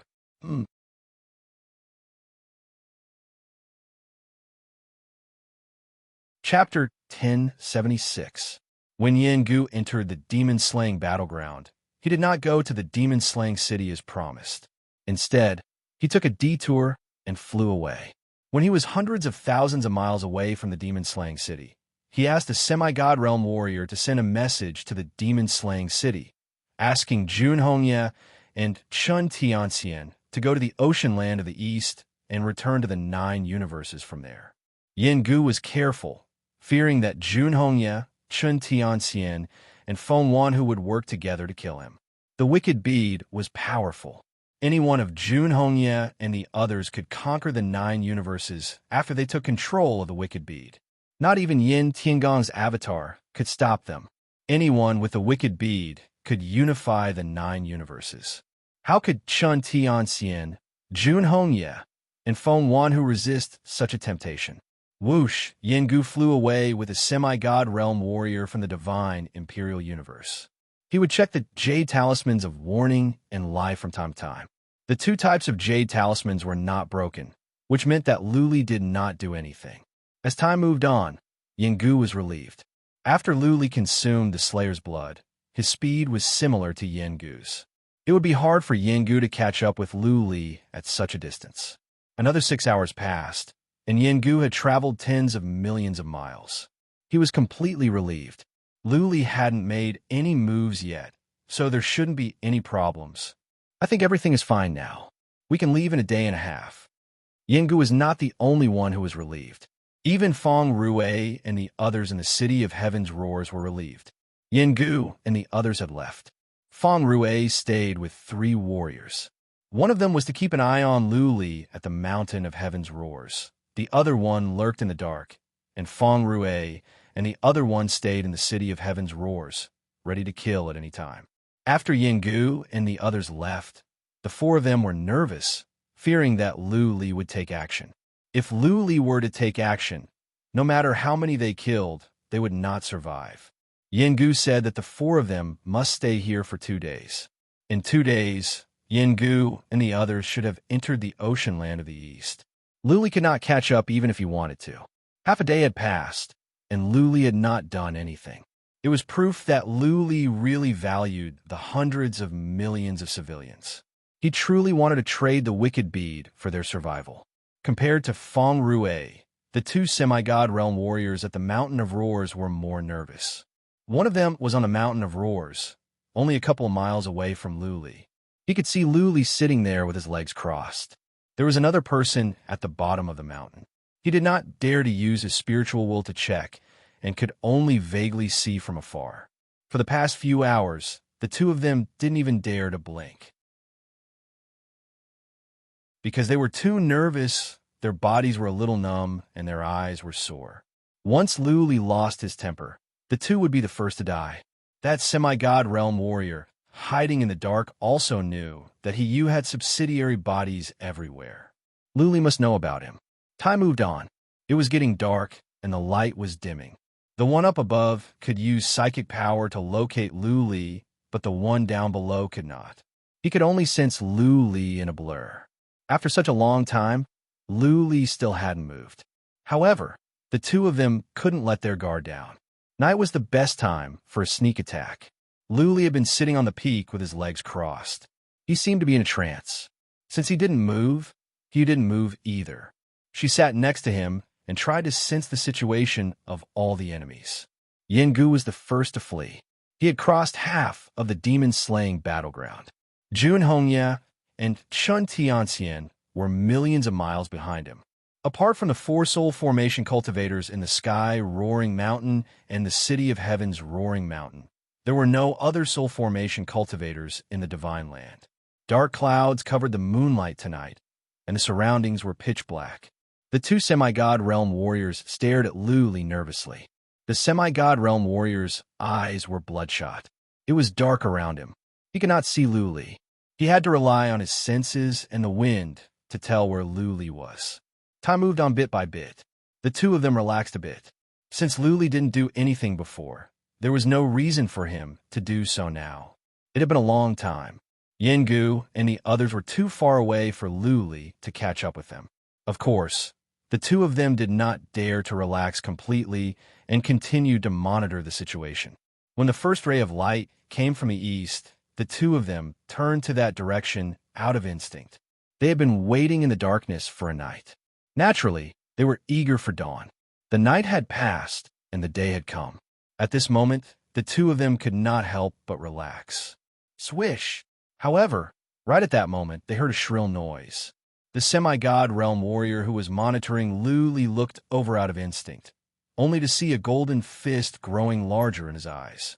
He didn't even have time to react before the fist smashed into his body. Bang! The semi-god realm warrior exploded at once. Luli shouted, "Immortal's body, kill the one in front of us." Whoosh! As soon as Luli finished his words, the immortal's body appeared in front of the semi-god realm warrior, who reacted quickly. He stepped back at once and took out a jade talisman to warn Feng Rue. Swish! The semi-god realm warrior had just taken out the jade talisman when the immortal's body dashed to him and punched. Unsurprisingly, the semi-god realm warrior was smashed to pieces. Whoosh! Luli came after him. He held a jade talisman in one hand and grabbed the immortal's body's leg with the other. Luli shouted, "Immortal's body, fly to the east at full speed." Swish! The god corpse spread its wings, turned into a blur, and disappeared into the eastern horizon. At the top of the mountain, Hiyu's mouth was agape. It only took the time for one breath to kill the two semi-god realm warriors. In the time for one breath, Lu Li and the immortal's body were gone. He is so fast. Lu Li's sudden attack caught Hiyu off guard. That immortal's body was horrifying. The two semi-god realm warriors each punched, and their bodies exploded into a mist of blood. It was as if they were not semi-god realm warriors, but two clay figurines. What? Outside the city of Heaven's Roars, Feng Rue and the other warrior were hiding in the crowd. They were sitting on the ground, but they were alarmed. This was because Feng Rue's two life jade talismans had shattered at almost the same time. When the two jade talismans of life were broken, it meant that the two semi-god realm warriors were dead. Out of instinct, Feng Rue wanted to attack the inhibition formation and kill the hundreds of millions of people to get back at Luli.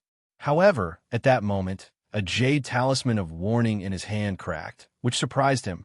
Usually, the jade talisman of life would be broken after the jade talisman of warning was broken. The two semi-god realm warriors monitoring Luli realized that Luli had taken action. Therefore, they crushed their jade talismans to warn Luli before they were killed by Luli. How come it was the other way around? Was there something wrong with the jade talisman of life? Or was there something wrong with the jade talisman of warning? Or did Luli not do anything at all? Curiosity was human nature. Feng Rue was confused. Naturally, he forgot to attack. He had only thought for the time for 2 breaths when he heard a noise coming from the west.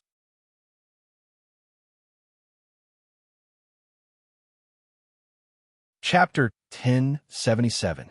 Luli chose the Mountain of Heaven's Roars for a reason. The mountain was famous, and it was close to the city of Heaven's Roars. It would take Luli more than a dozen breaths to cover a distance of 100 miles, but the immortal's body could arrive in a blink. Therefore, Feng Rue's arrangement of 2 warriors to keep an eye on the Mountain of Heaven's Roars was as good as having no one. Just now, in the time for 1 breath, the immortal's body killed the 2 semi-god realm warriors. It took him less than 4 breaths to get here. On top of that, he had obtained a warning jade talisman and had just crushed it, which made Feng Rue a little bewildered. Thus, he had chosen the right time to act. Even a semi-god realm warrior would be exhausted after days and nights of anxiety. At the moment of dawn, everyone's heart would subconsciously relax because the most difficult night had passed. Everything Luli did was to buy the time for 1 or 2 breaths, which could save the lives of hundreds of millions of civilians. Luli used his psychic power to check on Feng Rue and the semi-god realm warriors. At once, he ordered the immortal's body. Kill those two. Whoosh, the immortal's body dashed on and reached Feng Rue in a blink. Feng Rue was taken aback. He had just heard a shrill noise, and the next second, the immortal's body was already here. Feng Rue was surprised for another second because of the immortal's body's appearance and energy. The immortal's body's energy was restrained. He was smaller, and his energy was weaker. Otherwise, his energy could have killed many average humans nearby. Even so, the immortal's body's energy was special and strange. There was the energy of a dead body and a living person at the same time. Besides, the immortal's body did not have a head and his neck was cut open. Anyone would be stunned for a second. Bang! Feng Rue could die 8 or 10 times for 1 second when facing a powerful warrior like the immortal's body. The immortal's corpse's fist landed on Feng Rue's body. In the next second, Feng Rue's body exploded and a bloody mist spread in all directions. Inevitably, some of the nearby civilians were affected. Hundreds of civilians were sent flying, and their bodies were killed in midair. What is that?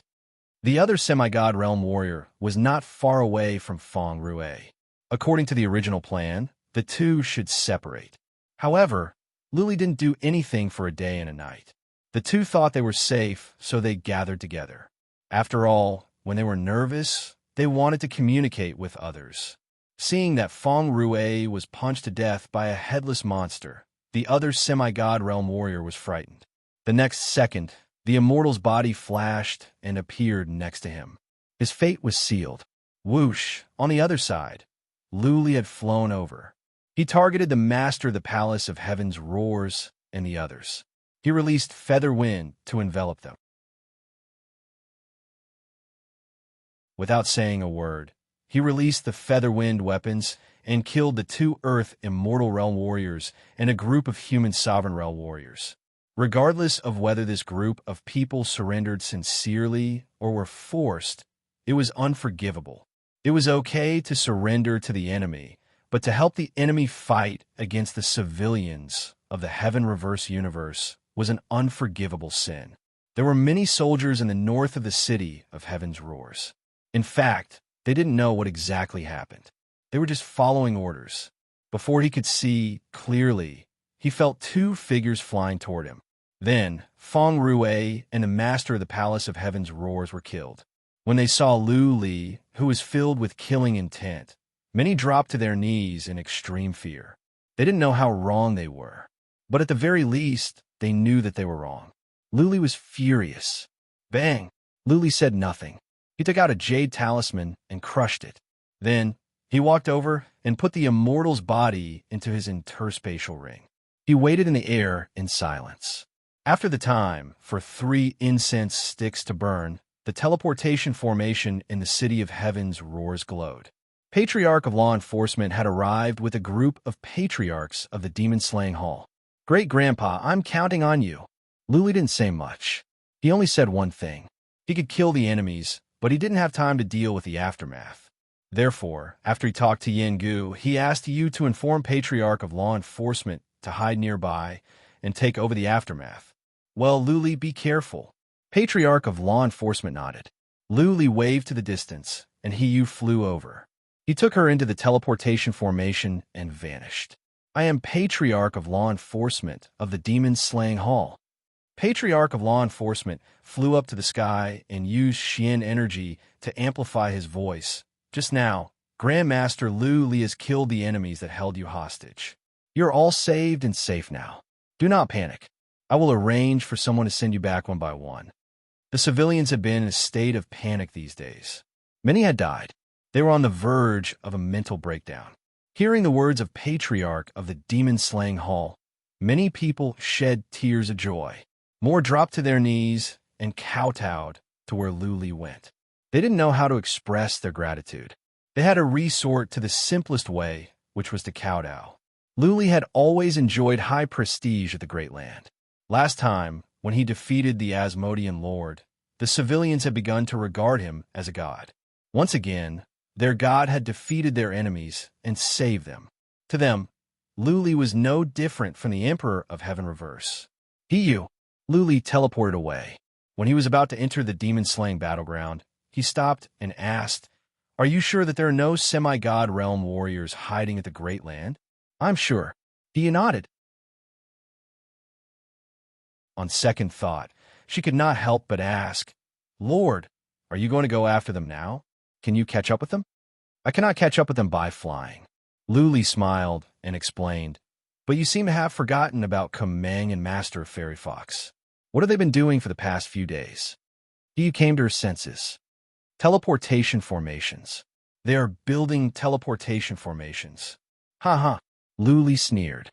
Kumang is not only building teleportation formations, but also trying to seal off the passageway at the south of the eastern land of oceans. Yengu and the others thought they had the wicked bead and stalled me for a while. They thought they could leave easily. They are delusional. Lord, you are so wise. He flattered him. It would take some time to fly from the demon-slaying city to the Asmodean city. Even if Yengu and the others were fast, it would take them at least a day. They shouldn't have arrived at the eastern land of oceans yet. Also, it would take at least half a day to teleport from the eastern land of oceans to the passageway they had opened. If Kumang had built teleportation formations along the way, Luli would be faster than Yengu and the others. "Let's go." Luli did not waste more time. What if something went wrong with the teleportation formation? What if Yengu and the others had some special skills and left in advance? In that case, the wicked bead would be given away for nothing. Luli brought Hiyu into the demon-slaying battleground. They took a look around and found the signal left by Kumang. The two of them followed the trail, and sure enough, they found a teleportation array in a nearby cave. The teleportation formation was large and glowing. Clearly, it was in good condition. It was a long-distance teleportation formation. Buzzing.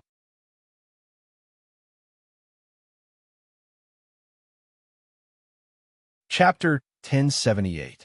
Yengu had entered the ocean land of the east. It had been an hour since he arrived. He did not stop for a second and had been flying at full speed. As soon as he arrived at the ocean land of the east, he began to teleport. He had arrived at a city in the middle of the ocean land of the east. Bang! After he arrived at the city, he raised his hand and attacked a few times, killing a portion of the human race soldiers and devil race slaves in the city. However, just as he was about to enter the next teleportation formation, he suddenly stopped. He raised his hand and took out a jade talisman from his sleeve. However, that jade talisman had already shattered. Feng Rue is dead. Next to Yengu was a semi-god realm warrior from the divine imperial universe. The semi-god realm warrior pulled a long face. He asked Yengu carefully, "Lord, did Luli do it? Who else could it be?" Yengu's eyes were filled with murderous intent. He said, biting his teeth, "Later, I will ask my family patriarch to come down in person and kill Luli. Then I will destroy the Heaven Reverse universe and kill every living being." Feng Rue was from a Yin family, and he had a close relationship with Yengu. The two families had been connected by marriage for generations. Yengu came with 3 semi-god realm warriors of the Yin family, and they all died. Yengu's murderous intent had reached its peak. Will Luli come after us? The other semi-god realm warrior remembered how Luli killed Wu Guangda in one move. The semi-god realm warrior was scared. He said, "Lord, how about we don't go to the south? Let's go to a small world and open up another passageway to the waters region. It will take us some time. It will be safer." "Zhouhai, are you an idiot?" Yengu was in a bad mood after Feng Rue died. He yelled, "Can Luli teleport here? Go to a small world? How long will that take?" There were bond beasts everywhere. If Luli found out about it, then they would be waiting for death. "Let's go." Yengu stepped into the teleportation formation first. The semi-god realm warrior, named Zhouhai, followed him without another word. They were going to the southernmost area where there were no long-distance teleportation formations. They had to teleport from one region to another, which would take them at least half a day. Chun Tianxian and the others had just entered the ocean land of the east. Apart from Yengu and Zhouhai, all the other semi-god realm warriors were there. Of course, they couldn't fly all the way. That would take too long. They could only teleport from one region city to another like Yengu. After teleporting for another hour, Yengu suddenly realized that he could not teleport anymore because the teleportation portal in the city was dim. It was obviously broken. There were a total of 8 teleportation arrays in the city, and 7 of them were broken. The 8 teleportation arrays were connected to 8 cities. Either the teleportation array here was broken, or the teleportation arrays in the 7 cities ahead were either destroyed or sealed. Could it be Lu Li's doing? Zhou Hai felt a sense of trepidation. The transmission array had been safe and sound all the way here, but it had suddenly broken down. This made him feel a strong sense of crisis. Fly over directly. Yengu took out a map to take a look. They had arrived at the middle south of the eastern land of oceans. It would take them 6 hours to fly to the southernmost part. How could Luli get here from the Great Land in such a short time? Zhou Hai. Yengu carried Zhou Hai and flew all the way. At his level, even if he was carrying something tens of thousands of kilograms, it would not affect his speed, let alone carrying a person. As he flew, he said, "If there is any accident, you rush up immediately. I will find a chance to help you." Something. Zhou Hai's expressions changed. Yengu wanted him to stall Lu Li so that Lu Li could have a chance to escape? Find a chance to help? Zhou Hai knew Yengu well. He was not that kind of person. What? Are you going to disobey my order? Seeing Zhou Hai's pale face and flickering eyes, Yengu glanced at him coldly and explained, "If I die, do you think you can live? As long as I can, even if something happens to you, I can take care of the Zhou family. Do you understand?" "Yes, my lord." Zhou Hai pondered for a moment and replied bitterly. He knew that if Yengu died, he would not be able to run away. If he died and Yengu escaped, at least his family could receive some benefits. As a matter of fact, Yengu was not so sure. Otherwise, he would not have told Zhou Hai these things. What made him uncertain was that Lu Li had given up the wicked bead so easily. How could such a powerful relic be given up for some lowly civilians? Yengu could not figure this out. In addition, Feng Rui's death and the destruction of the teleportation formation cast a shadow over Yengu's mind. He had a feeling that something bad was going to happen. Yengu flew as fast as he could and even avoided cities. He flew for 4 hours without encountering any accidents. Yengu's tense heart finally relaxed a little. He took a look at the map. If everything went well, he would arrive at the entrance in an hour at most. An hour later, Yengu saw a huge black hole in the sky to the south. That was the passageway they used to break down the spatial barrier. Yengu was delighted.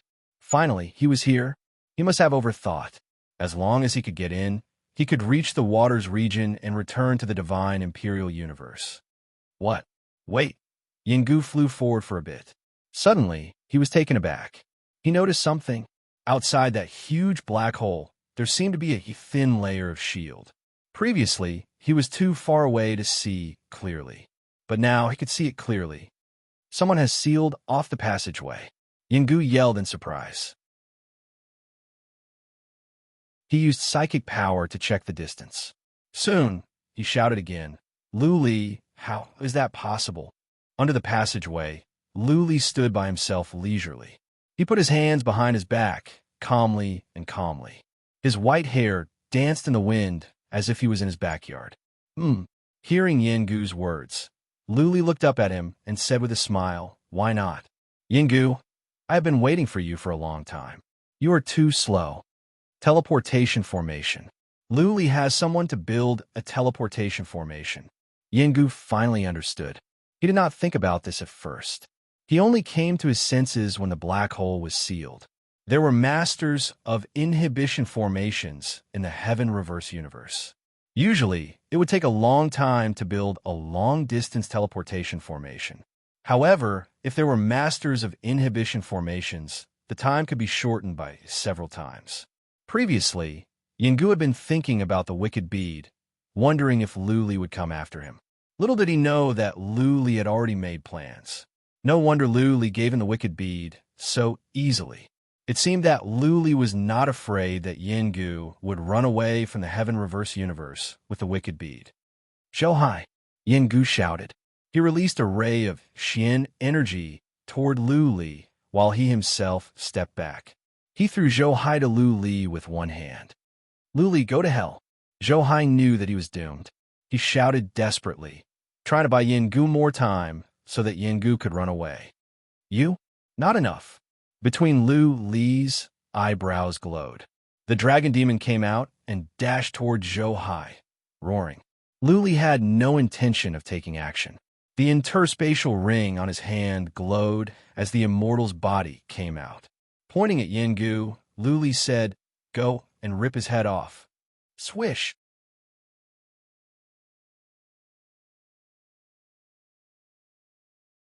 Chapter 1079. What is that? Even though Yin Gu was running away, he kept his psychic power on Lu Li. As soon as the immortal's body showed up, Yin Gu noticed it. Before Yin Gu could react, the immortal's body had dashed toward him in a blur. The immortal's body was shortening the distance between them at a horrifying speed. Yin Gu was not slow among warriors at the peak of the semi-god realm, because he had learned a profound meaning related to wind. However, compared to the immortal's body, Yin Gu was like comparing a bird to a bug. Of course, it was not so exaggerated. It was Yin Gu's own feeling. There is no way out. Yin Gu had lived for more than 1,300 years. He had been through many battles and was experienced. One look and he knew that there was no way out. He had to fight to the death. Staring at the golden, headless immortal's body, Yin Gu grew solemn. Even though the immortal's body had restrained his energy, Yin Gu could still sense the might of the immortal's body. Yin Gu did not know why there was an immortal's body in the mortal world. The immortal's body did not have a head. All Yin Gu knew was that he must exert his full strength, or he might be killed by the immortal's body in one move. A green bead appeared in his hand. It was the divine weapon he used last time. At this moment, after he poured his dark force into it, the bead shone and suddenly grew bigger. It even changed its shape and became a giant shield in Yin Gu's hand. At the same time, a sword appeared in his other hand. He was ready to attack at any time. Swish, the immortal's body floated over like a ghost. He did not use any powerful attack. He merely swung his golden fist and punched at the shield. Piss off! Yin Gu grabbed the shield with one hand and swung his sword with the other. He swung the sword at the immortal's body. When the sword was swung, there was a flash of lightning and a howl of wind. It was as if the wind and thunder were howling at the same time. It was horrifying. Boom! With a muffled sound, Yin Gu was smashed away together with the shield. The sword landed on the immortal's body as well. However, there were some sparks and a sound of metal clashing. How is this possible? Yin Gu used psychic power to check the immortal's body. He was shocked. His full-force attack could not break the headless body's defense. There was not even a cut on the immortal's body. The energy consumption is terrifying. It's over. Yin Gu sensed the energy in the bead and was taken aback. Without much hesitation, he shouted, "Lu Li, tell him to stop. Let's talk." Lu Li flew over and ordered the immortal's body to stop. Standing not far away, Lu Li smiled and said, "What do you want to talk about? How about you give the wicked bead back to me first? This thing doesn't belong to you." Hoot! Hoot! The dragon demon and Zhou Hai were fighting. Clearly, the dragon demon had the upper hand and was suppressing Zhou Hai. Soon, Zhou Hai would be killed by the dragon demon. Yin Gu threw a glance to Zhou Hai and then to the headless body nearby. Solemnly, Yin Gu said, "Lu Li, you should know that my forefather is Yin Tiangang. He is a mighty warrior in the divinity. You are so talented. One day, you will ascend to the divinity. If you can join the Yin family, when you go to the divinity, my forefather will take good care of you. You will thrive in the divinity." "Cut the crap," Lu Li said coldly. "If you have nothing else to say, I will send you on your way." "Don't." Yin Gu was losing his patience. He shouted, "Lu Li, you may not know the divinity. In the divinity, my forefather has at least 8,000, if not 10,000, immortals like God of Barbarian and God of Sorcerer. Without a backer in the divinity, you will die easily. Also, if you offend a mighty warrior in the divinity, you will be doomed when you go to the divinity. Do it." Lu Li did not want to hear any more nonsense. As soon as he finished his words, The immortal's body punched at Yin Gu. Yin Gu's psychic power had been locked on the immortal's body. Naturally, he could react in time. He held up the green shield and hacked at the immortal's body with force. This time, Yin Gu used profound meaning. His sword was surrounded by dark energy of destruction. He wanted to see if he could crack the immortal's body's defense. Boom! Unsurprisingly, Yin Gu was smashed away. That sword did not even leave a mark on the immortal's body, as if his quasi-relic was made of wood. Luli, stop. I will give you the wicked bead. Yin Gu saw the sacred remains fly over again and quickly shouted, I can even give you my wood origin orb. I can also ask the Yin family to give you the divine origin. The divine origin is a divine item. It is very beneficial for cultivation. Luli was not tempted at all. He replied coldly, No need. When you are dead, the wicked bead and the bead of wood will be mine. As for the divine sources you mentioned, I will go to the divine imperial universe to get them. When I wipe out the Yin family, all the relics will be mine. Tens of millions of people had died at the Great Land. Luli must seek revenge. Besides, if he did not go to the 9 universes, the warriors there would come back for revenge sooner or later. Since the war was inevitable, he might as well put the battlefield in the 9 universes. In this way, it would not be the civilians of the Heaven Reverse universe that would die. Boom! The immortal's body punched again and smashed Yin Gu away. Luli frowned. He ordered the immortal's body, Don't attack the shield. Attack Yin Gu directly. The immortal's body was a puppet. Though they were connected, there was no skill involved in a fight. Luli had to give him another order. Swish! The immortal's body dashed up again. Yin Gu held up the shield. This time, the immortal's body was smarter after receiving Lu Li's order. When Yin Gu's fist landed on the shield, the immortal's body suddenly turned his fist into a claw and grabbed the shield. Then, he swung the shield and kicked Yin Gu away. Give me the shield. Lu Li was overjoyed. The immortal's body threw the shield to Lu Li and dashed over. He aimed at Yin Gu's head with his fist. No, Lu Li, you cannot kill me. Seeing the immortal's body's fist coming, Yin Gu used all his strength to hack at the immortal's body. At the same time, he shouted hysterically, Lu Li, if you dare to kill me, my forefather will cut you into pieces in the divinity. Charge! Lu Li said coldly. The immortal's body ignored Yin Gu's sword and smashed at Yin Gu with his fist. Yin Gu was smashed away. In midair, blood gushed out from Yin Gu's mouth. The armor in front of Yin Gu's chest was cracked. There was a visible dent in the armor. What? Lu Li was surprised. How could Yin Gu's body be so strong? The immortal's corpse's previous attacks had been able to crush his enemies with a single punch. Lu Li, don't kill me. Let's talk. Yin Gu ran away in terror while shouting. Lu Li was determined. The immortal's body did not receive the order. He caught up with Yin Gu and punched at Yin Gu's head. Boom! Yin Gu's head exploded, and blood sprayed everywhere. A headless body flew out and rolled on the hill in front of him, causing the hill to collapse.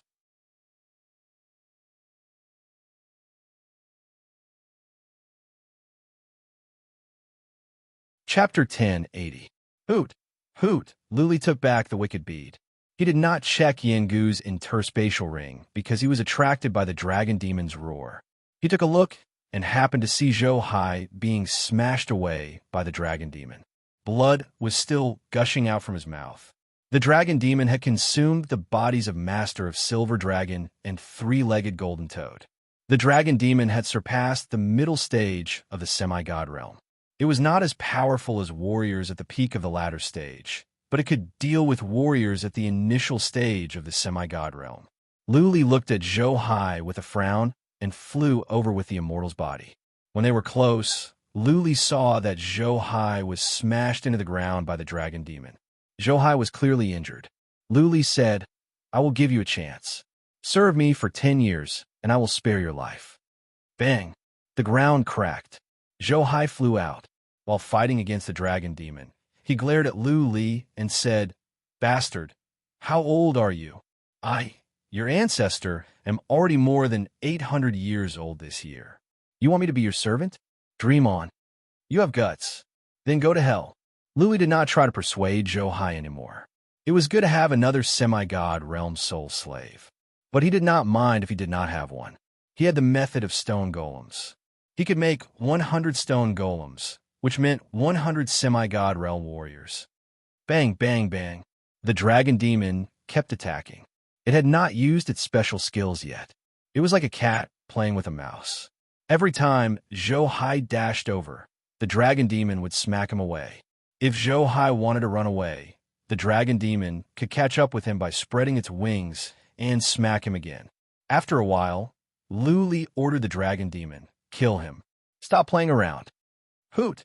Hoot! The dragon demon bellowed and used its special skills.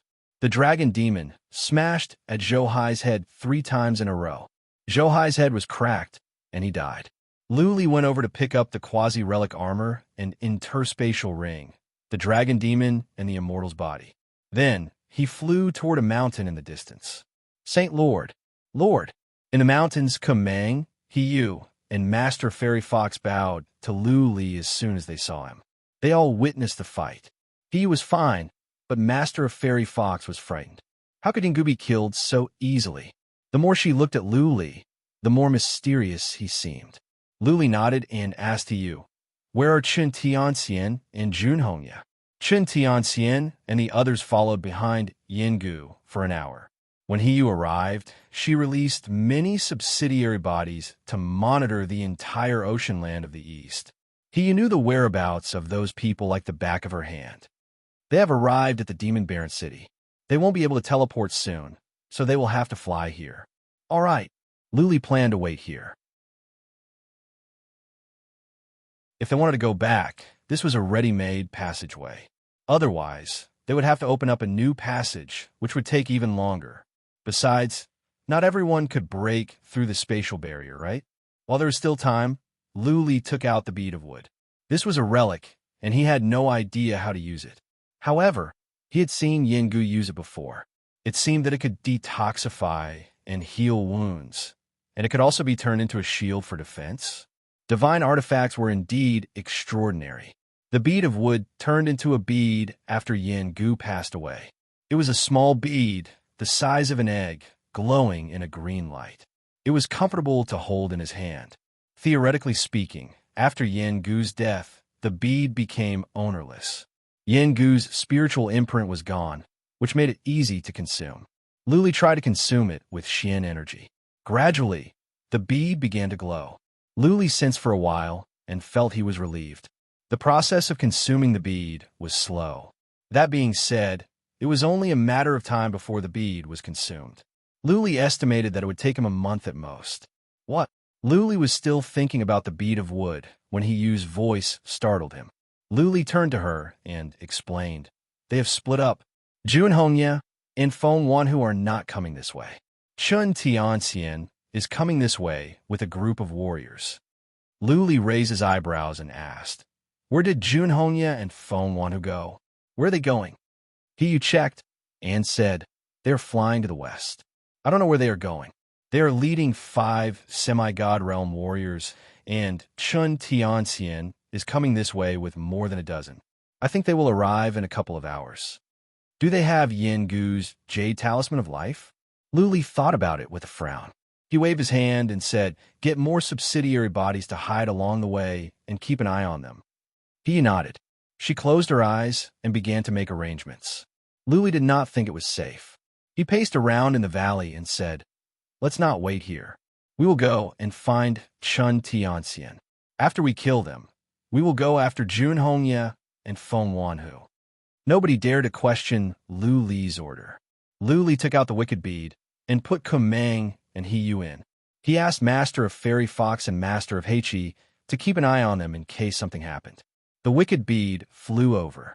With Hiyu's guidance, Luli could know the whereabouts of Chen Tianxian and the others at any time.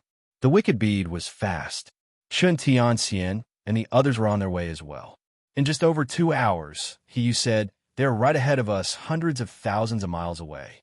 They will be here in the time for 3 incense sticks to burn." Okay. Luli dashed out from the wicked bead.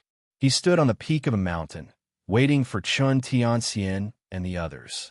Lu Li took out his bead of life and began to make some stone golems. When he had made dozens of them, he heard some noises. Chun Tianxian and the others were here. Buzzing, putting all the stone golems into his interspatial ring, Lu Li looked into the distance. The black dots were growing bigger. There were 13 of them in total. Chun Tianxian was at the front. What? Chun Tianxian had been checking the surroundings with psychic power. He had sensed something when he was still several miles away. He sensed a young man in a white robe standing on the peak. His white hair was dancing in the wind. Chun Tianxian thought he was wrong. His eyes were wide open. Lu Li, Chun Tianxian, stopped in midair. The others came over to check. They were all taken aback. When they were in the city, Jun Hongye and the others had suspected that something was going on here because the teleportation formation was destroyed.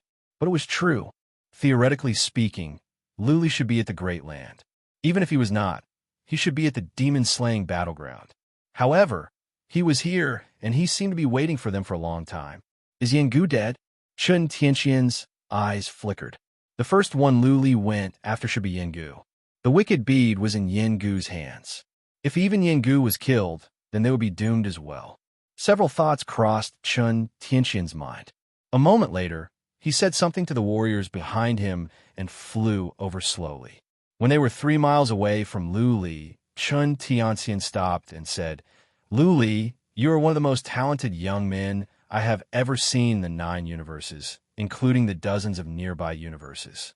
Making an enemy of you was the worst decision I have ever made. Is there still a chance of peace between us? Chun Tianxian was being humble. He was even begging. If Chun Tianxian's words were spread out in the 9 universes, it would cause a great disturbance.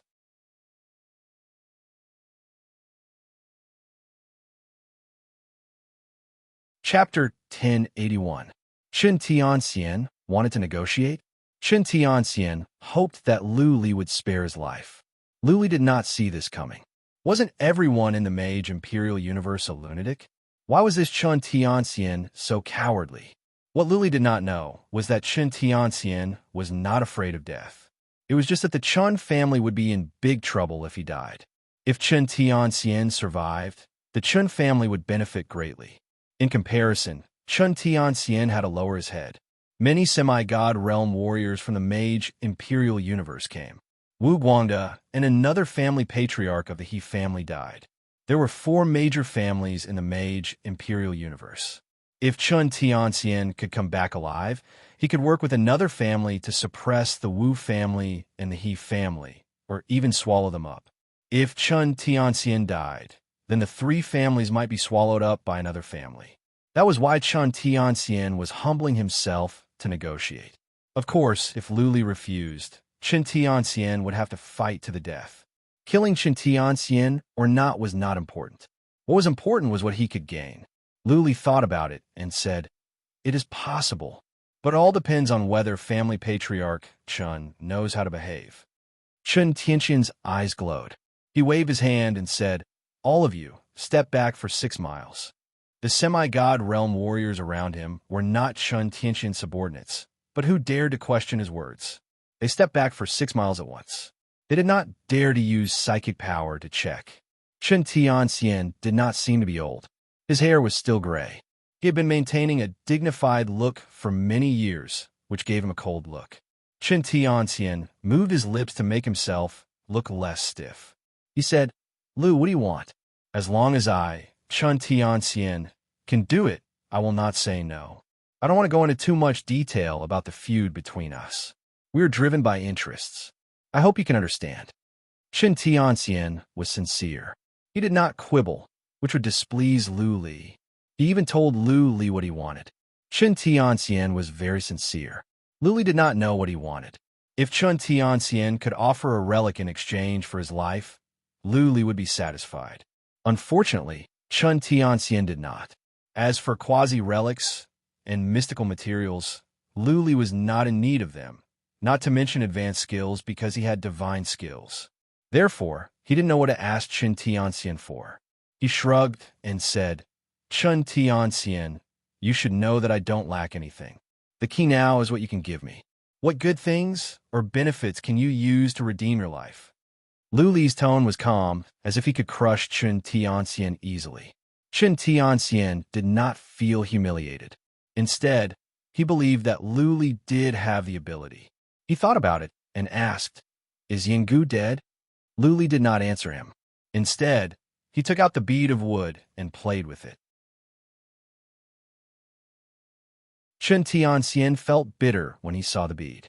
Yinggu was killed so easily. If he could not satisfy Lu Li, he would have to die here as well. Chen Tianxian was a smart man. Lu Li already had the wicked bead, and now he had the bead of wood. Lu Li must be greedy. Treasures were out of Chen Tianxian's mind. Secret technique? No. Chen Tianxian had seen how horrifying the Slayer's move was. He had some good skills, but compared to the Slayer's move, they were world apart. Chen Tianxian was not a pretty girl, and he could not devote himself to Lu Li. Eventually, Chen Tianxian said, "Lu Li, I know you will go to the 9 universes to seek revenge. How about I help you as a spy? I can lend you a hand when you attack the divine imperial universe." As a matter of fact, Chen Tianxian was struggling when he said this. The 9 universes were at odds with each other, hated each other, and fought endlessly.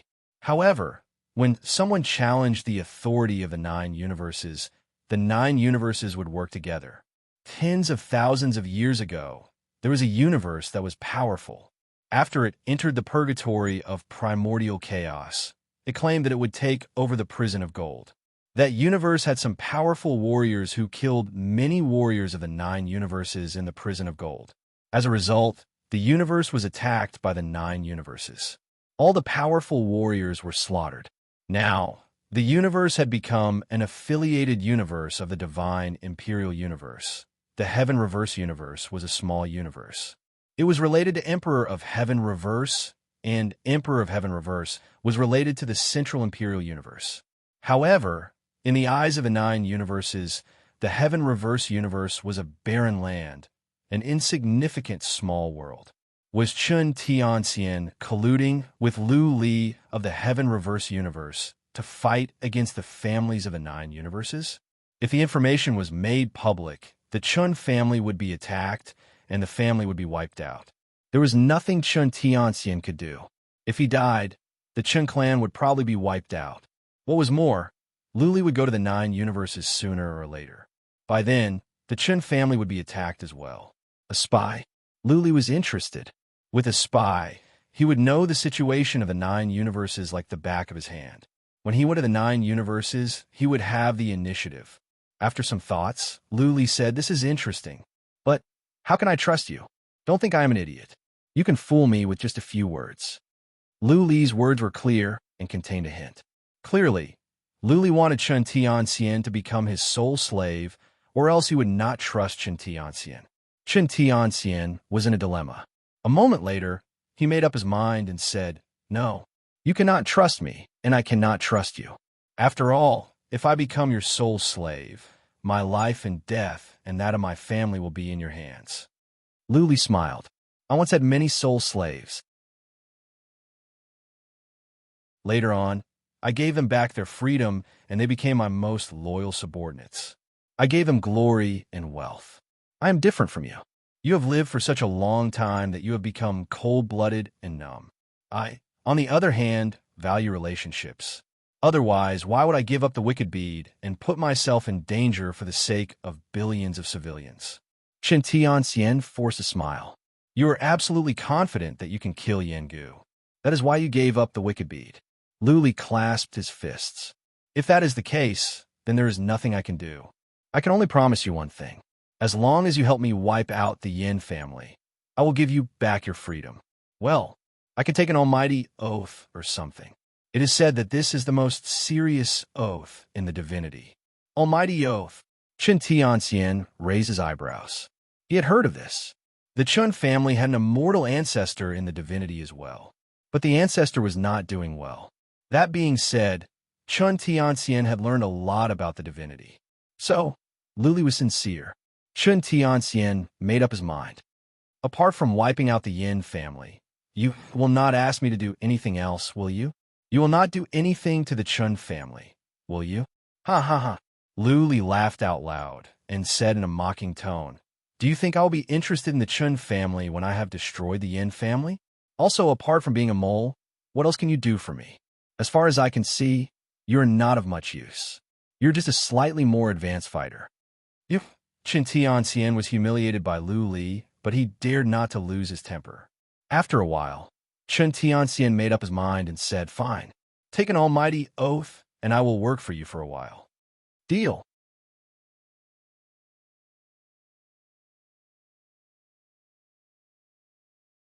Chapter 1082. Lu Li swore an almighty oath, and then used the soul hook skill. Chen Tianxian did not resist, and was captured easily. It happened so fast that no one in the distance noticed it. Young master. Chen Tianxian flew over and bowed with respect. He was advanced in age. It was not appropriate for him to call Lu Li master or lord. He had to call Lu Li young master. Lu Li nodded. Looking at the group in the distance, he asked, are there people from your family here? If not, I will kill them all in case they leak the information. No. Chen Tianxian forced a smile. I brought 2 semi-god realm warriors with me, but you killed them. Half of them are warriors bought over by the Yin family in the Prison of Gold, and the other half are from families in the 9 universes. Sure. Lu Li took out the wicked bead. After a glare, the immortal's body came out. Lu Li waved his hand and said, kill them all. What? Chen Tianxian felt his eyelids twitching. The immortal's body was not particularly horrifying. But somehow, Chen Tianxian had a feeling that the immortal's body was strong. It would not be difficult for the immortal's body to kill him. Swish, the immortal's body dashed over. The next second, he appeared in front of a semi-god realm warrior. Before that warrior could react, the immortal's body smashed him into a mist of blood. Hiss, Chen Tianxian gasped again. The immortal's body was faster and more powerful than him. It would not be easy for Chen Tianxian to kill a warrior at the initial stage of the semi-god realm. What is Lu Li's background? Chen Tianxian could not help but look at Lu Li. Not only did Lu Li receive the legacy of Emperor Hung, but he also had such a powerful move. Now, he had such a horrifying puppet. Was Lu Li related to warriors in the divinity? Even if Emperor of Heaven Reverse wanted to help Lu Li, he could not have taught Lu Li such a powerful move, not to mention the immortal's body. Chen Tianxian sensed the might in the body. It was the immortal's body, a horrifying one at that. Run, the other semi-god realm warriors finally came to their senses.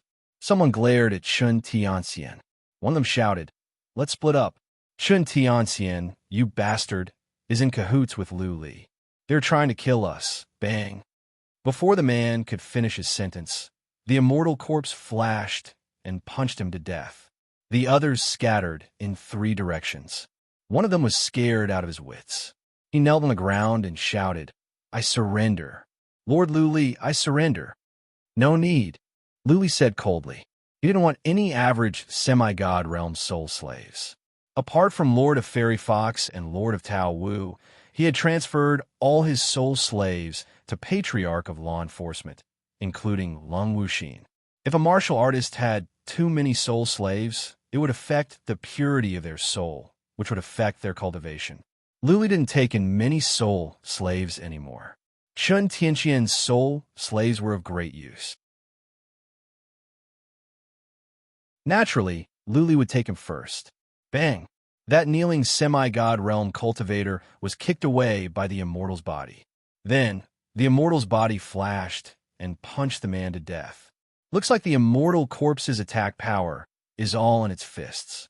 I should study it carefully when I have the time. Lu Li nodded to himself. Just now, the immortal's body kicked the semi-god realm warrior, but he was not harmed. However, when the immortal's body punched, the semi-god realm warrior exploded. Clearly, the problem lay with the fist. Young master, is this an immortal's body? In a time for a few breaths, more than half of the semi-god realm warriors had died. Chen Tianxian was alarmed and asked. Lu Li nodded, but did not explain where the immortal's body came from. Chen Tianxian knew better than to ask more questions. A moment later, all the semi-god realm warriors were killed. The immortal's body came back. Lu put away the immortal's body and waved his hand. Clean up the battlefield and bring back all the interspatial rings for me. Chun Tianxian touched his nose in embarrassment. He was one of the 4 family patriarchs of the Mage Imperial Universe, the famous lunatic Chun of the 9 universes. How could Lu ask him to clean up the battlefield? How could he do something like a servant? Dissatisfied as he was, Chun Tianxian did not say anything. He went over and collected the interspatial rings and handed them to Lu. Lu nodded with satisfaction. He let Hiyu out and asked, "Where is Jun Hongye and Feng Wanhu?" Hiyu did not answer Lu's question. She turned to Chun Tianxian with fear and astonishment. Lu waved his hand. "From now on, we are on the same side. Don't worry. On the same side." Hiyu looked at Chun Tianxian with surprise. Chun Tianxian's face was burning. He was angry and embarrassed. Lu was here, but he could not say anything. He stared at Hiyu. Hiyu was smart. She looked away and said, "Jun Hongye and Feng Wanhu are at the Magic Cliff City. They are flying to the west." Lu took out a map of the eastern land of oceans. He nodded and said, "Let's take the teleportation formation and intercept them." Lu was the boss. Whatever he said was the law. As far as Hiyu was concerned, since Yen Gu and Chun Tianxian could be killed and subdued easily, killing Jun Hongye and Feng Wanhu should be a piece of cake. Lu let Chun Tianxian and Hiyu into the wicked bead. Master of Fairy Fox, Master of Worms, and Kumeng were startled again. They thought Chun Tianxian had killed his way in. They were relieved to see Lu. Lu did not explain. He told Chun Tianxian to sit in a corner and flew the wicked bead into the distance. At the city, Lu flew out. There were several human warriors guarding outside. They saluted Lu as soon as they saw him. Last time, Lu asked them to evacuate. However, Yen Gu and the others were too fast. It was too late for them to evacuate. They had to stay at the eastern land of oceans. "Teleport," Lu ordered. The warriors did not ask any questions. They activated the teleportation formation at once, and Lu teleported over. Every dozen times, Lu would let Hiyu out to ask about Jun Hongye and the others. Then, he would adjust his route and go after them to intercept them. 2 hours later, when Lu sent Hiyu out, she said with surprise, "Jun Hongye and the others are gone. They are near the earthly flame city. There should be an entrance to a small world over there." Okay, Lu had already guessed that they were here to enter the small world and then figure out a way to break down spatial barriers to other universes. He frowned and said, "Control your subsidiary bodies to check around. I will teleport to the earthly flame city." Entering the small world was not a big deal. What he was worried about was destroying the passageway. By then, Lu would not know how to hunt them down. Chun Tianxian. Lu sent Chun Tianxian out and asked, "Jun Hongye and the others should have entered the small world. If the passageway is destroyed, can you break down spatial barriers?" "Ha ha."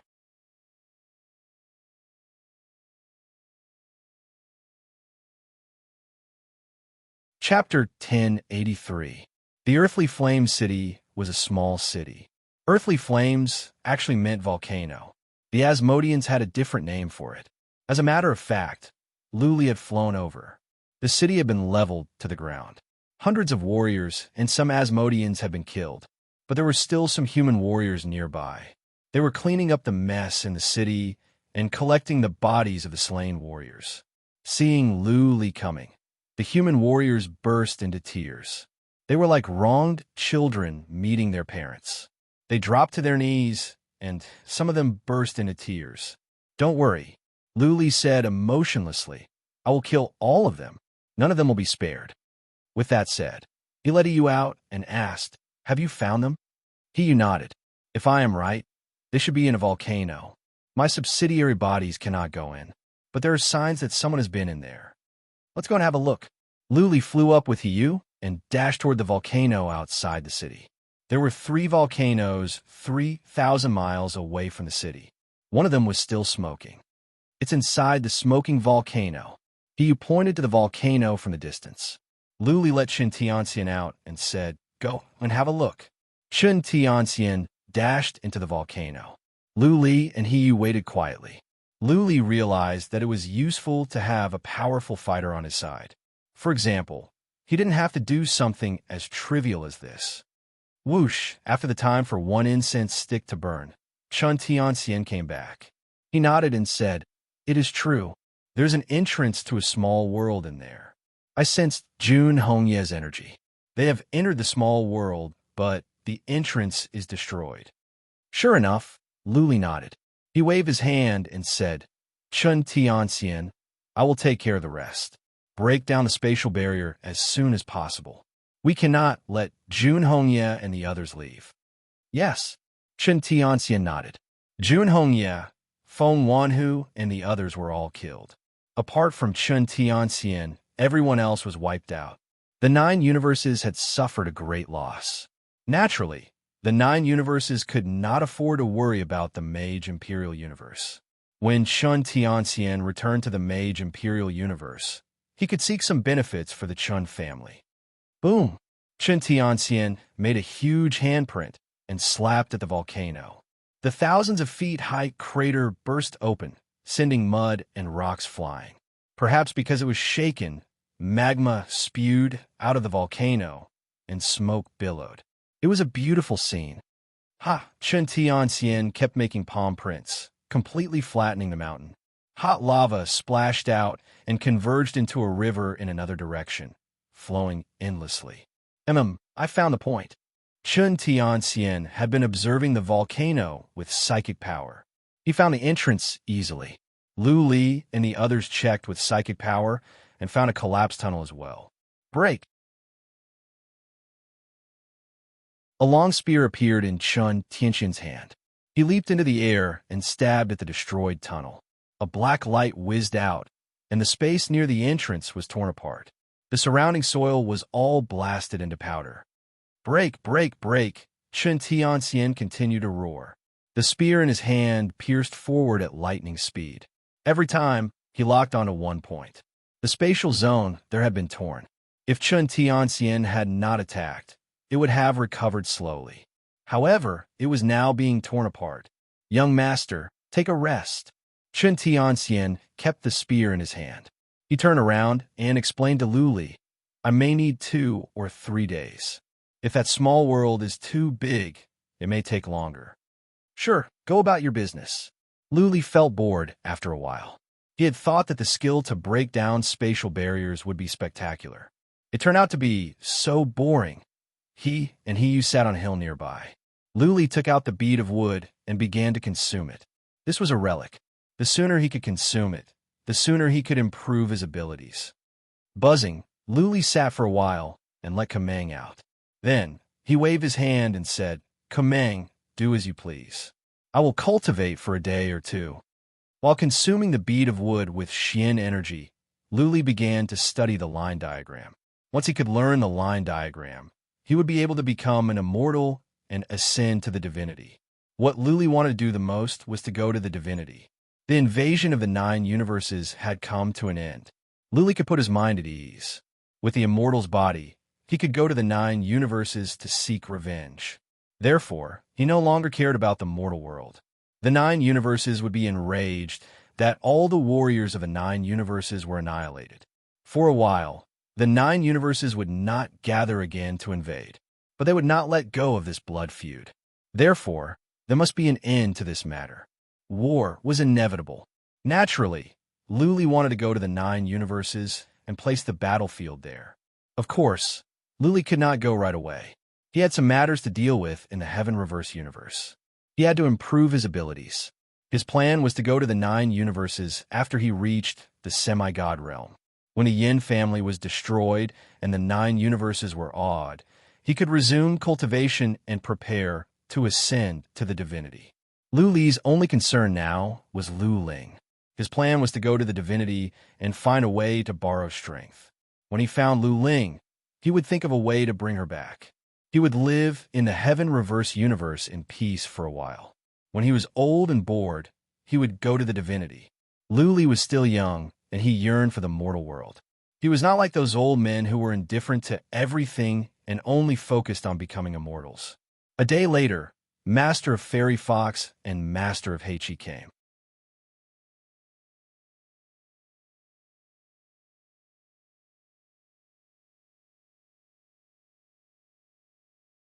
Chapter 1084, Divine Imperial Universe.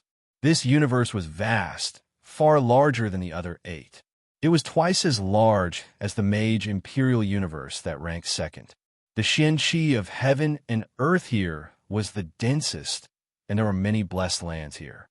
It was the best of all the nearby realms. The other universes were divided among several families, but the Divine Imperial Universe had always been dominated by one family. That was the Yin clan, the #1 clan in the 9 realms. The Yin family had existed for 400,000 years. In these 400,000 years, the rulers of the other realms were constantly changing. Many families rose, some fell, and some perished. That being said, the Yin family had been dominating the Divine Imperial Universe, the most powerful family in the 9 universes. Everything was because of one person, the ancestor of the Yin family, Yin Tiangang. Over the course of history, there were people who coveted the Divine Imperial Universe. After all, it was the best universe with the best lands and the most resources. Once upon a time, the Central Imperial Universe, the Earth Imperial Universe, and the Mage Imperial Universe all had Immortal Realm warriors. Those Immortal Realm warriors all went to the Spirit Sea realm before they ascended.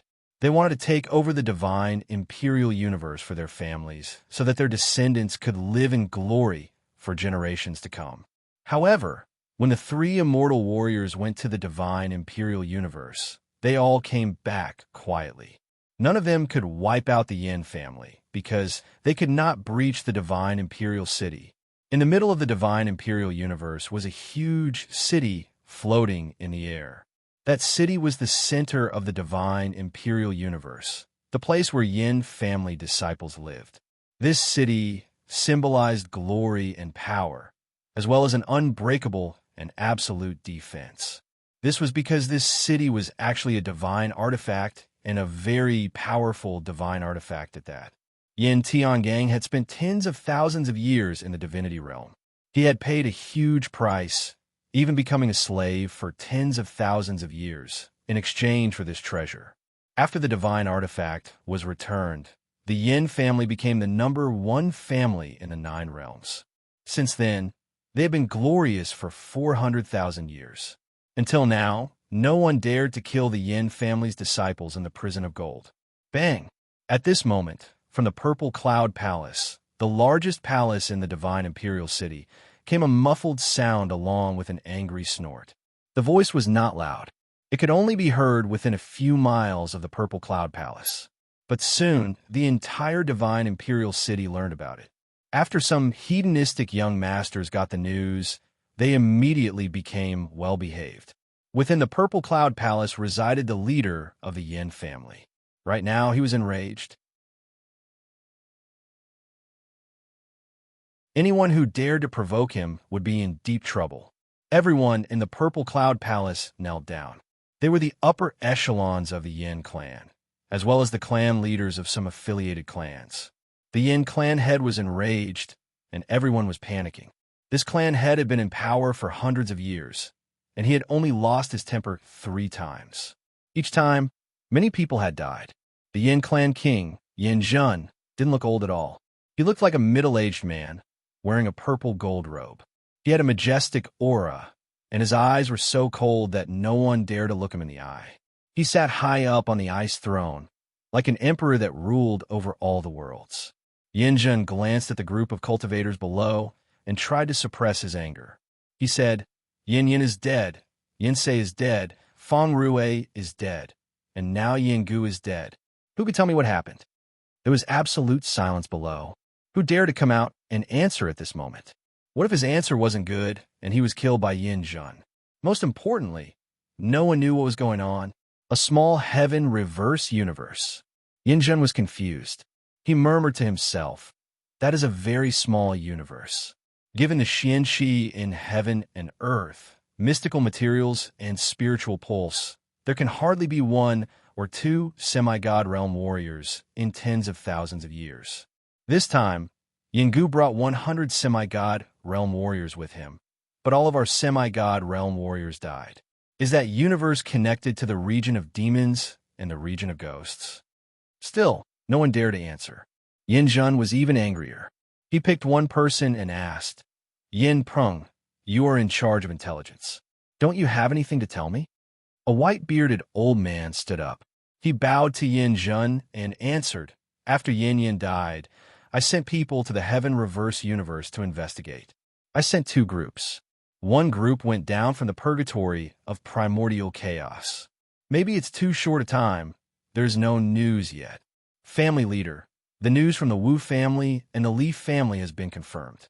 Qidong Hai, Wu Guangda, Li Laosi, he family leader, and the two old freaks from the Prison of Gold are indeed dead. So far, the number of dead semi-god realm warriors has almost been calculated. Nearly 110 semi-god realm warriors have died. At least 70 of them. Hiss, people were gasping in the hall. Qidong Hai, Wu Guangda, Li family patriarch, Yengu, and warriors at the peak of the semi-god realm from the purgatory of primordial chaos died in battle. That was to say, only 3 of the 10 warriors at the peak of the semi-god realm survived. There were other semi-god realm warriors as well. Conservatively speaking, more than 70 of the 100 had died. Everyone was wondering if the Heaven Reverse Universe was the small universe they had heard about, but the region of demons and the region of ghosts. It was not humans living there, but creatures and demons from the underworld. After all, there were so many semi-god realm warriors, including 10 at the peak of the semi-god realm. This was enough to wipe out the Earth Imperial Universe and the Mage Imperial Universe. Is it because of the Supreme Relic? Has Lu Li taken control of that Supreme Relic and used it to kill Yengu and the others? Yin Jun had an idea. Otherwise, there was no other explanation for such a strange situation. It was rare for semi-god realm warriors to emerge from small universes. This was a fact that had been acknowledged for 1,000,000 years. When Lu Li got the Wicked Bead at the Central Imperial Universe, he was only at the Noble Lord realm. It had only been a few years since then. To reach the Earth Immortal realm should be impressive.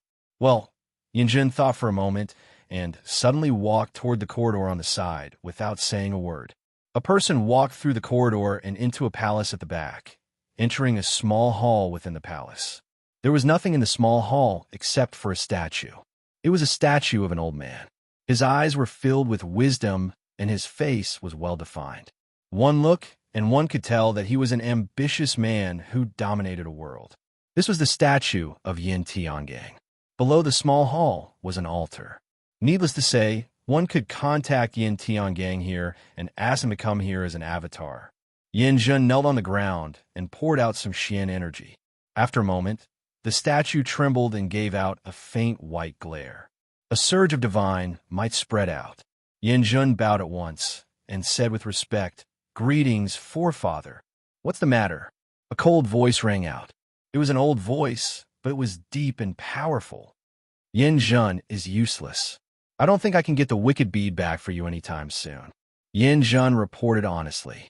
He told the forefather about the deaths of Yin Sei, Yin Yin, Yin Gu, and Wu Guangda. Then he asked with caution, Forefather, is it possible that Lu Li has taken control of the Wicked Bead and used it to kill Yengu and the others? Impossible. Yin Tiangang was not affected by the news. He said with certainty, I don't even know the specific background of the Wicked Bead. I only heard about it by chance. The Wicked Bead might be a supreme relic. If it is a supreme relic, not even an average immortal can take control of it. If it is not a supreme relic, how can Lu Li use the Wicked Bead to kill Yengu? I remember the bead of wood is in Yengu's hands. That is strange.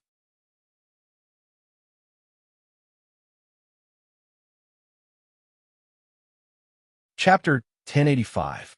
In the volcano next to the city of Earthly Flames, a huge black hole appeared. It was pitch dark inside. The black hole was like the mouth of a beast that could swallow everything, including light. Chen Tianxian took the lead. He was Lu Li's sole slave. In order to win Lu Li's favor, Chen Tianxian took the initiative to do things without Lu Li's orders. Lu Li followed him. Master of Fairy Fox, Master of Heiqi, and Kameng wanted to go with him, but Lu Li told them to stay outside. After all, they were not strong enough. It was pointless for them to go in. Hiyu, on the other hand, put her subsidiary bodies in the wicked bead. If there were semi-god realm warriors trying to escape, Hiyu could send out subsidiary bodies without Lu Li having to search. Lu Li dashed into the black hole. He saw a flash of white light and found himself in a strange space. The space was dim. It was bleak and cold as if he had entered the underworld. There were no enemies near the exit. Lu Li released the dragon armor at once, ready to let out the immortal's body. But it was so quiet outside. Hiyu, the wicked bead glowed in Lu Li's hand. He told Hiyu to send out subsidiary bodies. Chen Tianxian was a sensible man.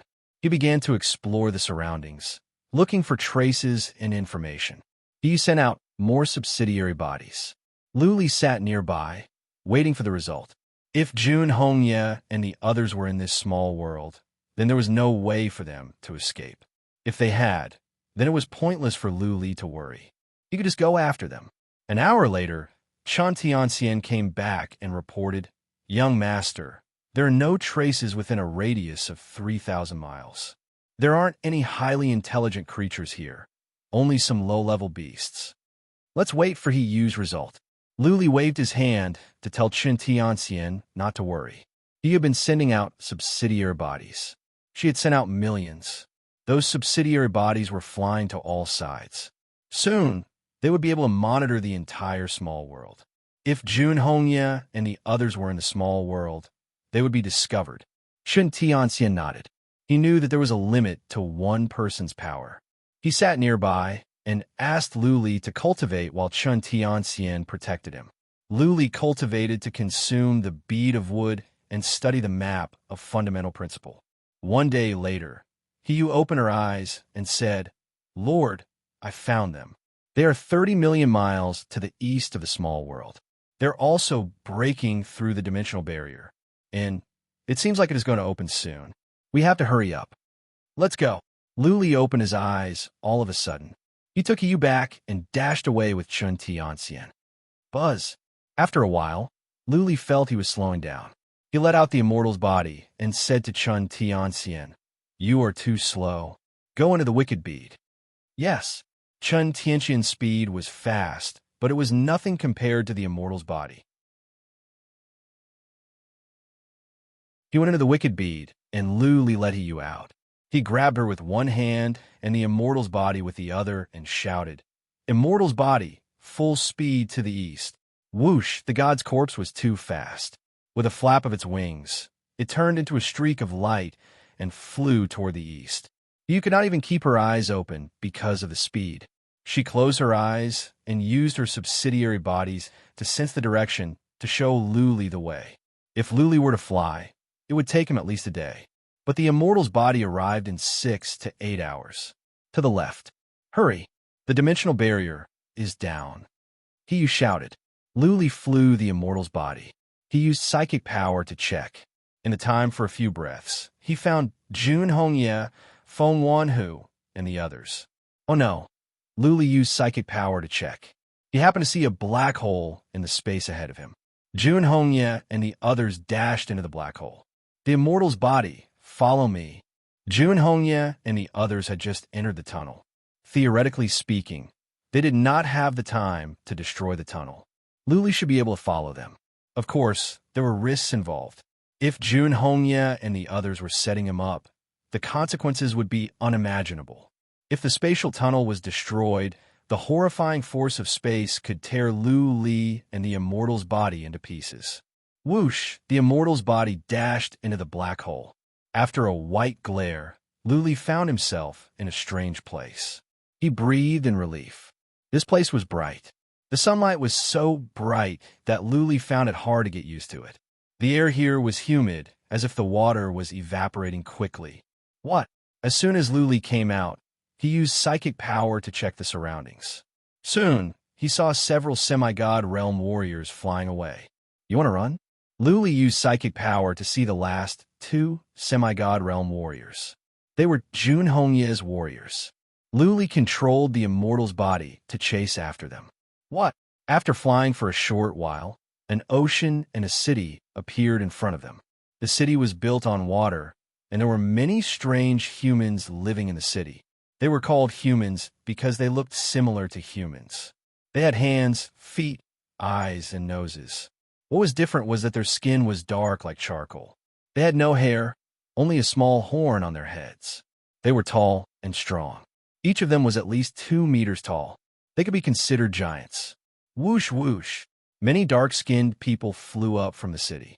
They all had maces in their hands and were making threatening gestures at Luli. They were mumbling something in a language that Luli couldn't understand. Of the hundreds that flew up, Luli checked their realms. Most of them were at the Noble Lord realm, and some were at the Human Sovereign realm. Why would Luli pay any attention to creatures of this level? He wanted to tell the immortal's body to go around them. However, what the dark-skinned ones did enraged him. The dark-skinned ones were talking in a strange language. Luli ignored them. The dark-skinned ones attacked at once. The dark-skinned ones' maces were enlarged. They smashed at Luli from all sides. The maces were glowing in a dark and blue color. Clearly, they were poisoned. Do you think I'm a pushover? Jun Hongye and the others had just flown by. Why did the dark-skinned ones attack him instead of stopping them? Luli was enraged. He built the Featherwind Castle to cover up the dark-skinned ones, and then used Featherwind weapons. Buzzing, soon, the Featherwind Castle vanished. Hundreds of dark-skinned ones fell to the ground one by one. The dark-skinned ones in the city were frightened. How come so many of them were killed so quickly? Let's go. Luli did not have time to waste on the dark-skinned ones. Otherwise, Jun Hongye and the others would run away again. He flew the immortal's body away. Swish, swish, dark smoke rose from the city behind him. Luli frowned. The dark-skinned ones in the city were sending out a warning. It seemed that they were going to warn nearby cities that enemies were invading. Forget it. Luli pulled a long face. If the races in this region did not know what was good for them, he would not mind killing his way over and turning this region into a river of blood. Wait a minute. Luli let Chun Tianxian out and asked, Chun Tianxian, why don't the dark-skinned one stop Jun Hongye and the others, but me? This is the waters region. Chun Tianxian forced a smile and explained, this is a place that is affiliated to the Jun family. Jun Hongye has subdued the ruler here. In other words, Jun Hongye is the king of this region. No wonder. Luli snorted. His killing intent grew stronger. Since the waters region was helping Jun Hongye to fight against him, then they should be prepared to suffer a bloodbath. P.S. Notice, today is the last chapter. In the next few days, there may be a new chapter. The timing is not fixed. Please keep updating.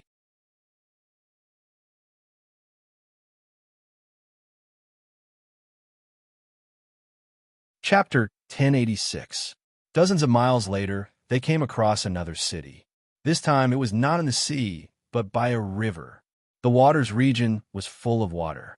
Chun Tianxian explained that half of the region was either the sea or rivers and lakes. Whoosh, whoosh, whoosh, before they arrived at the city, thousands flew up from the city. All of them were above the Noble Lord realm. There were more than a dozen at the Human Sovereign realm and 2 at the Earth Immortal realm. Clearly, the thousands were not here with good intentions. They were aggressive. Before they got closer, Luli could feel the strong, killing intent spreading out. Luli snorted. Waving his hand, he said, Chun Tianxian, kill them all. If they are not afraid of death, then send them to hell. Okay. Qi and blood surged out of Chun Tianxian's body like dragons and elephants. A spear materialized in his hand. Chun Tianxian dashed forward with the spear shaking like a poisonous snake. He roared, 1,000 kills, swish, swish, space began to tremble. Then, shadows of spears appeared all over the sky and pierced forward like thousands of arrows. These spears didn't look like phantoms at all. Instead, they were real spears. Boom, boom, boom. More and more explosions were heard. One warrior after another was hit by the spears and then exploded. Countless cracks appeared in space, and thousands of holes appeared in the sky. Ah, miserable cries were heard. How strong could a warrior at the peak of the semi-god realm be?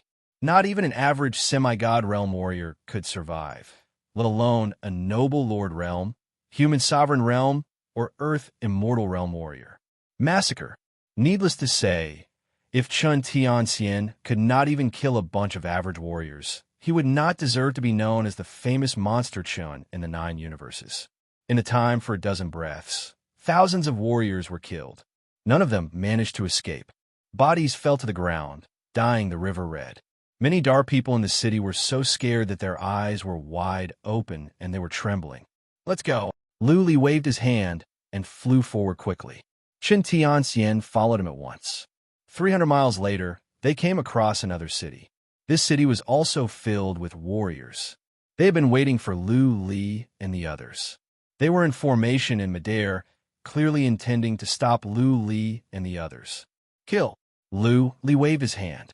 Chun Tianxian dashed over like a ferocious tiger. There were also thousands of warriors, but none of them were at the semi-god realm. Soon, Chun Tianxian finished them off. We won't be able to catch up in a short period of time. Lu Li sighed. He flew for dozens of miles with Chun Tianxian and stopped at a place with no one around. He let Yu out and told her to send out subsidiary bodies. Several cities were blocked by armies. Lu Li knew that he could not catch up with Jun Hongye anytime soon. If so, he would ask you to send out some subsidiary bodies to track down Jun Hongye and the others in case they got lost. You sent out subsidiary bodies quickly. Lu Li asked Chun Tianxian, "Did you come to the Heaven Reverse Universe from the Waters region?" Chun Tianxian nodded. Lu Li asked another question. "From which region did you come to the Waters region? Where's the exit? How do we catch up with Jun Hongye?" Tiantai realm.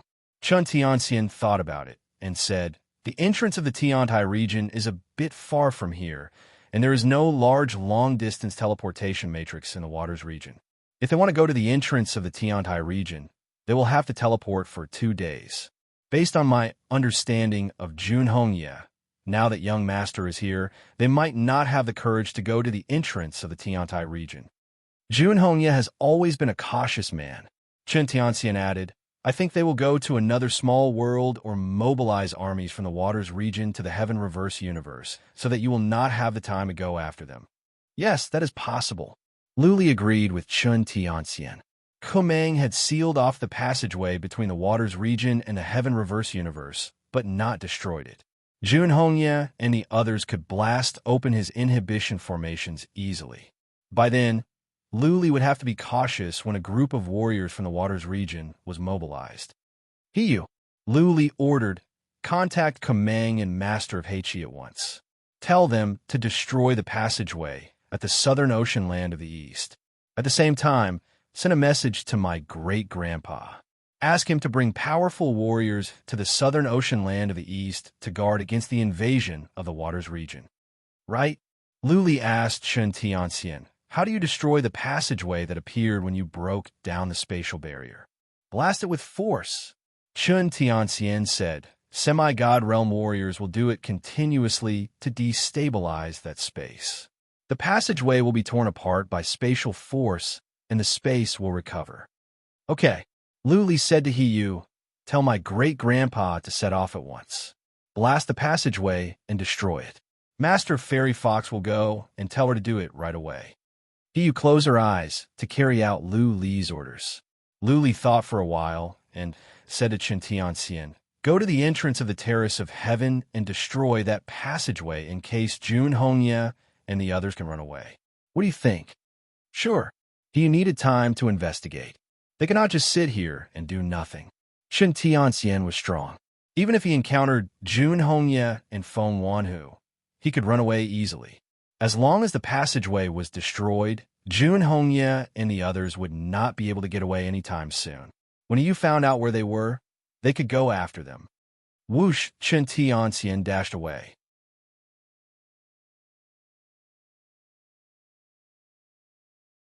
Luli waited in silence for Hiyu to send out her subsidiary bodies to track down Jun Hongye and the others. Since the Jun family had taken over this region, it would be difficult to catch up with them in a short time. Luli had to take it slow. Luli sat down and continued to consume the bead of wood. Half a day later, a large group of black warriors came and surrounded them.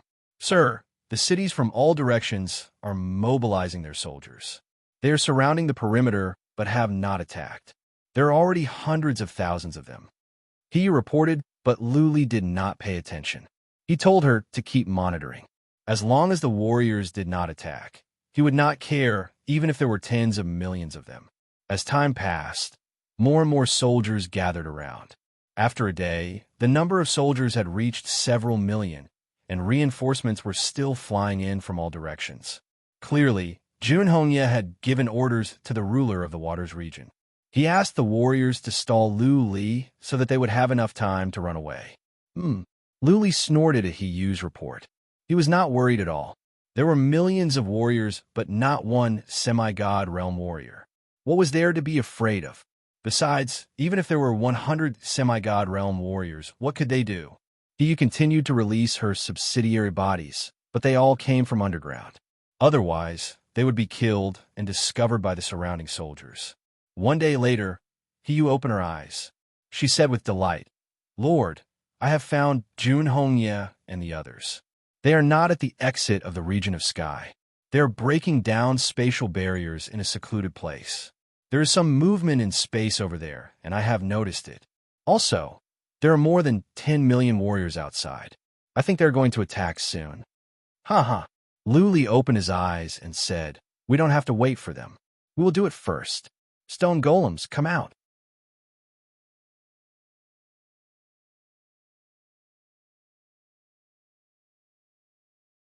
Chapter 1087. The 100 stone golems divided into 4 teams and dashed toward 4 directions. There were more than 20 stone golems in each team, which meant there were more than 20 semi-god realm warriors. There were too many warriors out there. All of them were black, one-horned men, tall and strong. Many of them had maces in their hands. They stood in circles. An area with a radius of 30 miles was densely packed. Whoosh, whoosh, whoosh, the 100 stone golems dashed over. They were as fast as semi-god realm warriors. Before many warriors could react, they had reached them. Bang, bang, bang, bang, like 100 war monsters, the 100 stone men were unstoppable. All the soldiers who encountered them were easily sent flying, and many were crushed to death. Soon, the army was in a mess. Many powerful warriors flew over, trying to kill the stone golems. While the army was large, there were no powerful warriors. The most powerful commander was only at the Earth Immortal Realm. Those stone golems were as fast and strong as semi-god realm warriors. A large group of black, one-horned men attacked the stone golems. They couldn't even push them back, let alone smash them into pieces. The stone golems had no consciousness. They could only carry out Lu Li's orders mechanically. They had to either defeat the army or destroy them all. It was obvious. Given the stone golem's defense, no matter how many warriors there were, they would be courting death. The 100 stone golems began to kill at a rate of several per second. They dashed around in the army. None could stand up to them. Every time they punched, someone would die. Soon, the ground turned blood red. The army was in a mess. Many black people looked at the stone golems with fear and terror. If their attacks could hurt the stone golems, they would not be afraid. However, when they attacked the stone golems with all their strength, nothing happened. Not even a piece of stone fell off. Many black people were scared. The morale of the warriors was dropping. That being said, nobody dared to step back before the commander gave the order. In the Waters region, there was strict military law. Anyone who dared to flee in the face of battle would have his entire family executed. An hour later, the area had turned into hell. Bodies were everywhere. Many warriors were badly wounded or had their limbs torn off. They were howling on the ground. In just an hour, at least 1 million warriors had died. In a few more hours, the entire army of 10 million would be here. After the time it took for a stick of incense to burn, the horn to retreat finally sounded. The commander of the one-horned men was not an idiot. He knew that they were unable to injure the stone golems, so continuing to attack would only result in their deaths. Go! Luli put Hiyu into the wicked bead. The spatial wicked bead flew out and put away all the stone golems. Then, Luli flew the wicked bead to the northwest. As a matter of fact, Luli could have flown away in the wicked bead. But he wanted to tell the ruler of the waters region one thing. It was impossible to kill him. Continuing to help Jun Hongye fight against Lu Li would only bring misery to the waters region. Jun Hongye and the others were at the center of the waters region, hundreds of millions of miles away. It would take Lu Li a day to fly there.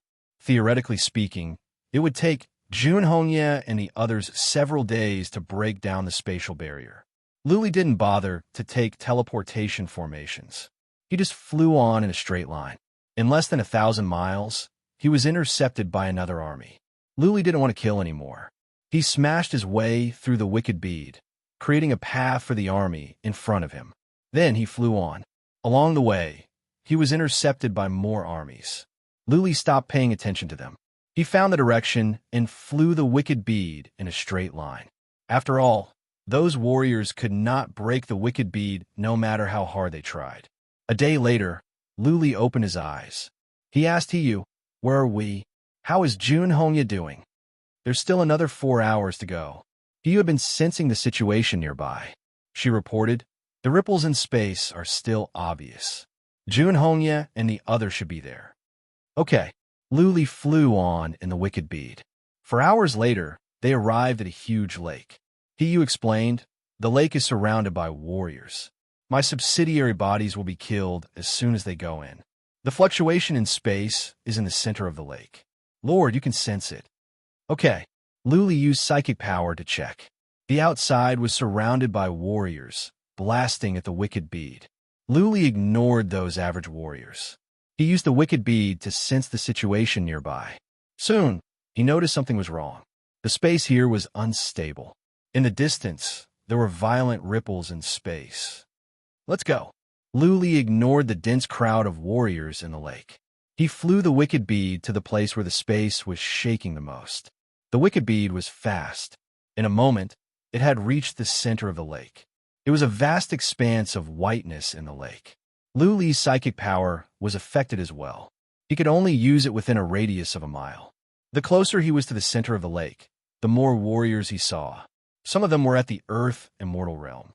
They were shouting and attacking at the wicked bead. Whoosh! Lu Li didn't want to kill anyone. He just released some feather wind to knock out all the warriors nearby. The wicked bead flew on.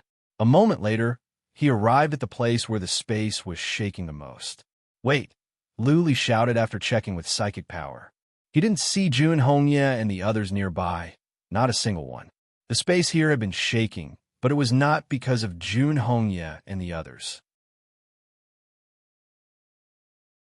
It was because a strange vine-like thing was fighting with the dark, one-horned man in the lake. The space was shaking because of the vine. "Where are Jun Hongye and the others?" Lu Li used psychic power to check around. He even flew the wicked bead around to make sure that Jun Hongye and the others were not nearby. Looking at Hiyu with a gloomy face, Lu Li said, "What kind of intelligence work is this? Jun Hongye is not here. Where are they?" He was taken aback. There were too many warriors here. Her subsidiary bodies tried to come in and check several times, but they were all killed. She sensed that the space was shaking. She thought Jun Hongye and the others were breaking down spatial barriers. If they're not here, then I don't know where they are now. He dropped to her knees and apologized. "Lord, I am sorry. Please punish me." Have subsidiary bodies been sent to monitor the entire waters region? Lu Li asked coldly. "There's still a small area." Hiyu answered, "The waters region is large, much larger than the Heaven Reverse universe. It will take time to spread the subsidiary bodies to every corner. So far, I have not found Jun Hongye and the others. Keep searching. I must find them even if I have to dig 3 feet into the ground." Lu Li waved his hand and used psychic power to check the strange vine. He had an idea. Was this vine planted by Jun Hongye on purpose to distract Lu Li and the others and distract them from their detection? Or was it a monster that came by accident, and the Waters region happened to send an army here to kill it? After a while, Lu Li had an idea. It must have been a coincidence, not arranged by Jun Hongye and the others. Many had died in the lake. Lu Li noticed that at least tens of thousands of warriors had perished, including quite a number of Earth Immortal Realm warriors. If Jun Hongye and the others were just trying to distract Lu Li, they wouldn't have sent so many warriors to their deaths. What is that? That you're tuning in to the Warrior Lore YouTube channel. Don't forget to subscribe and join us on this journey to catch the most captivating stories.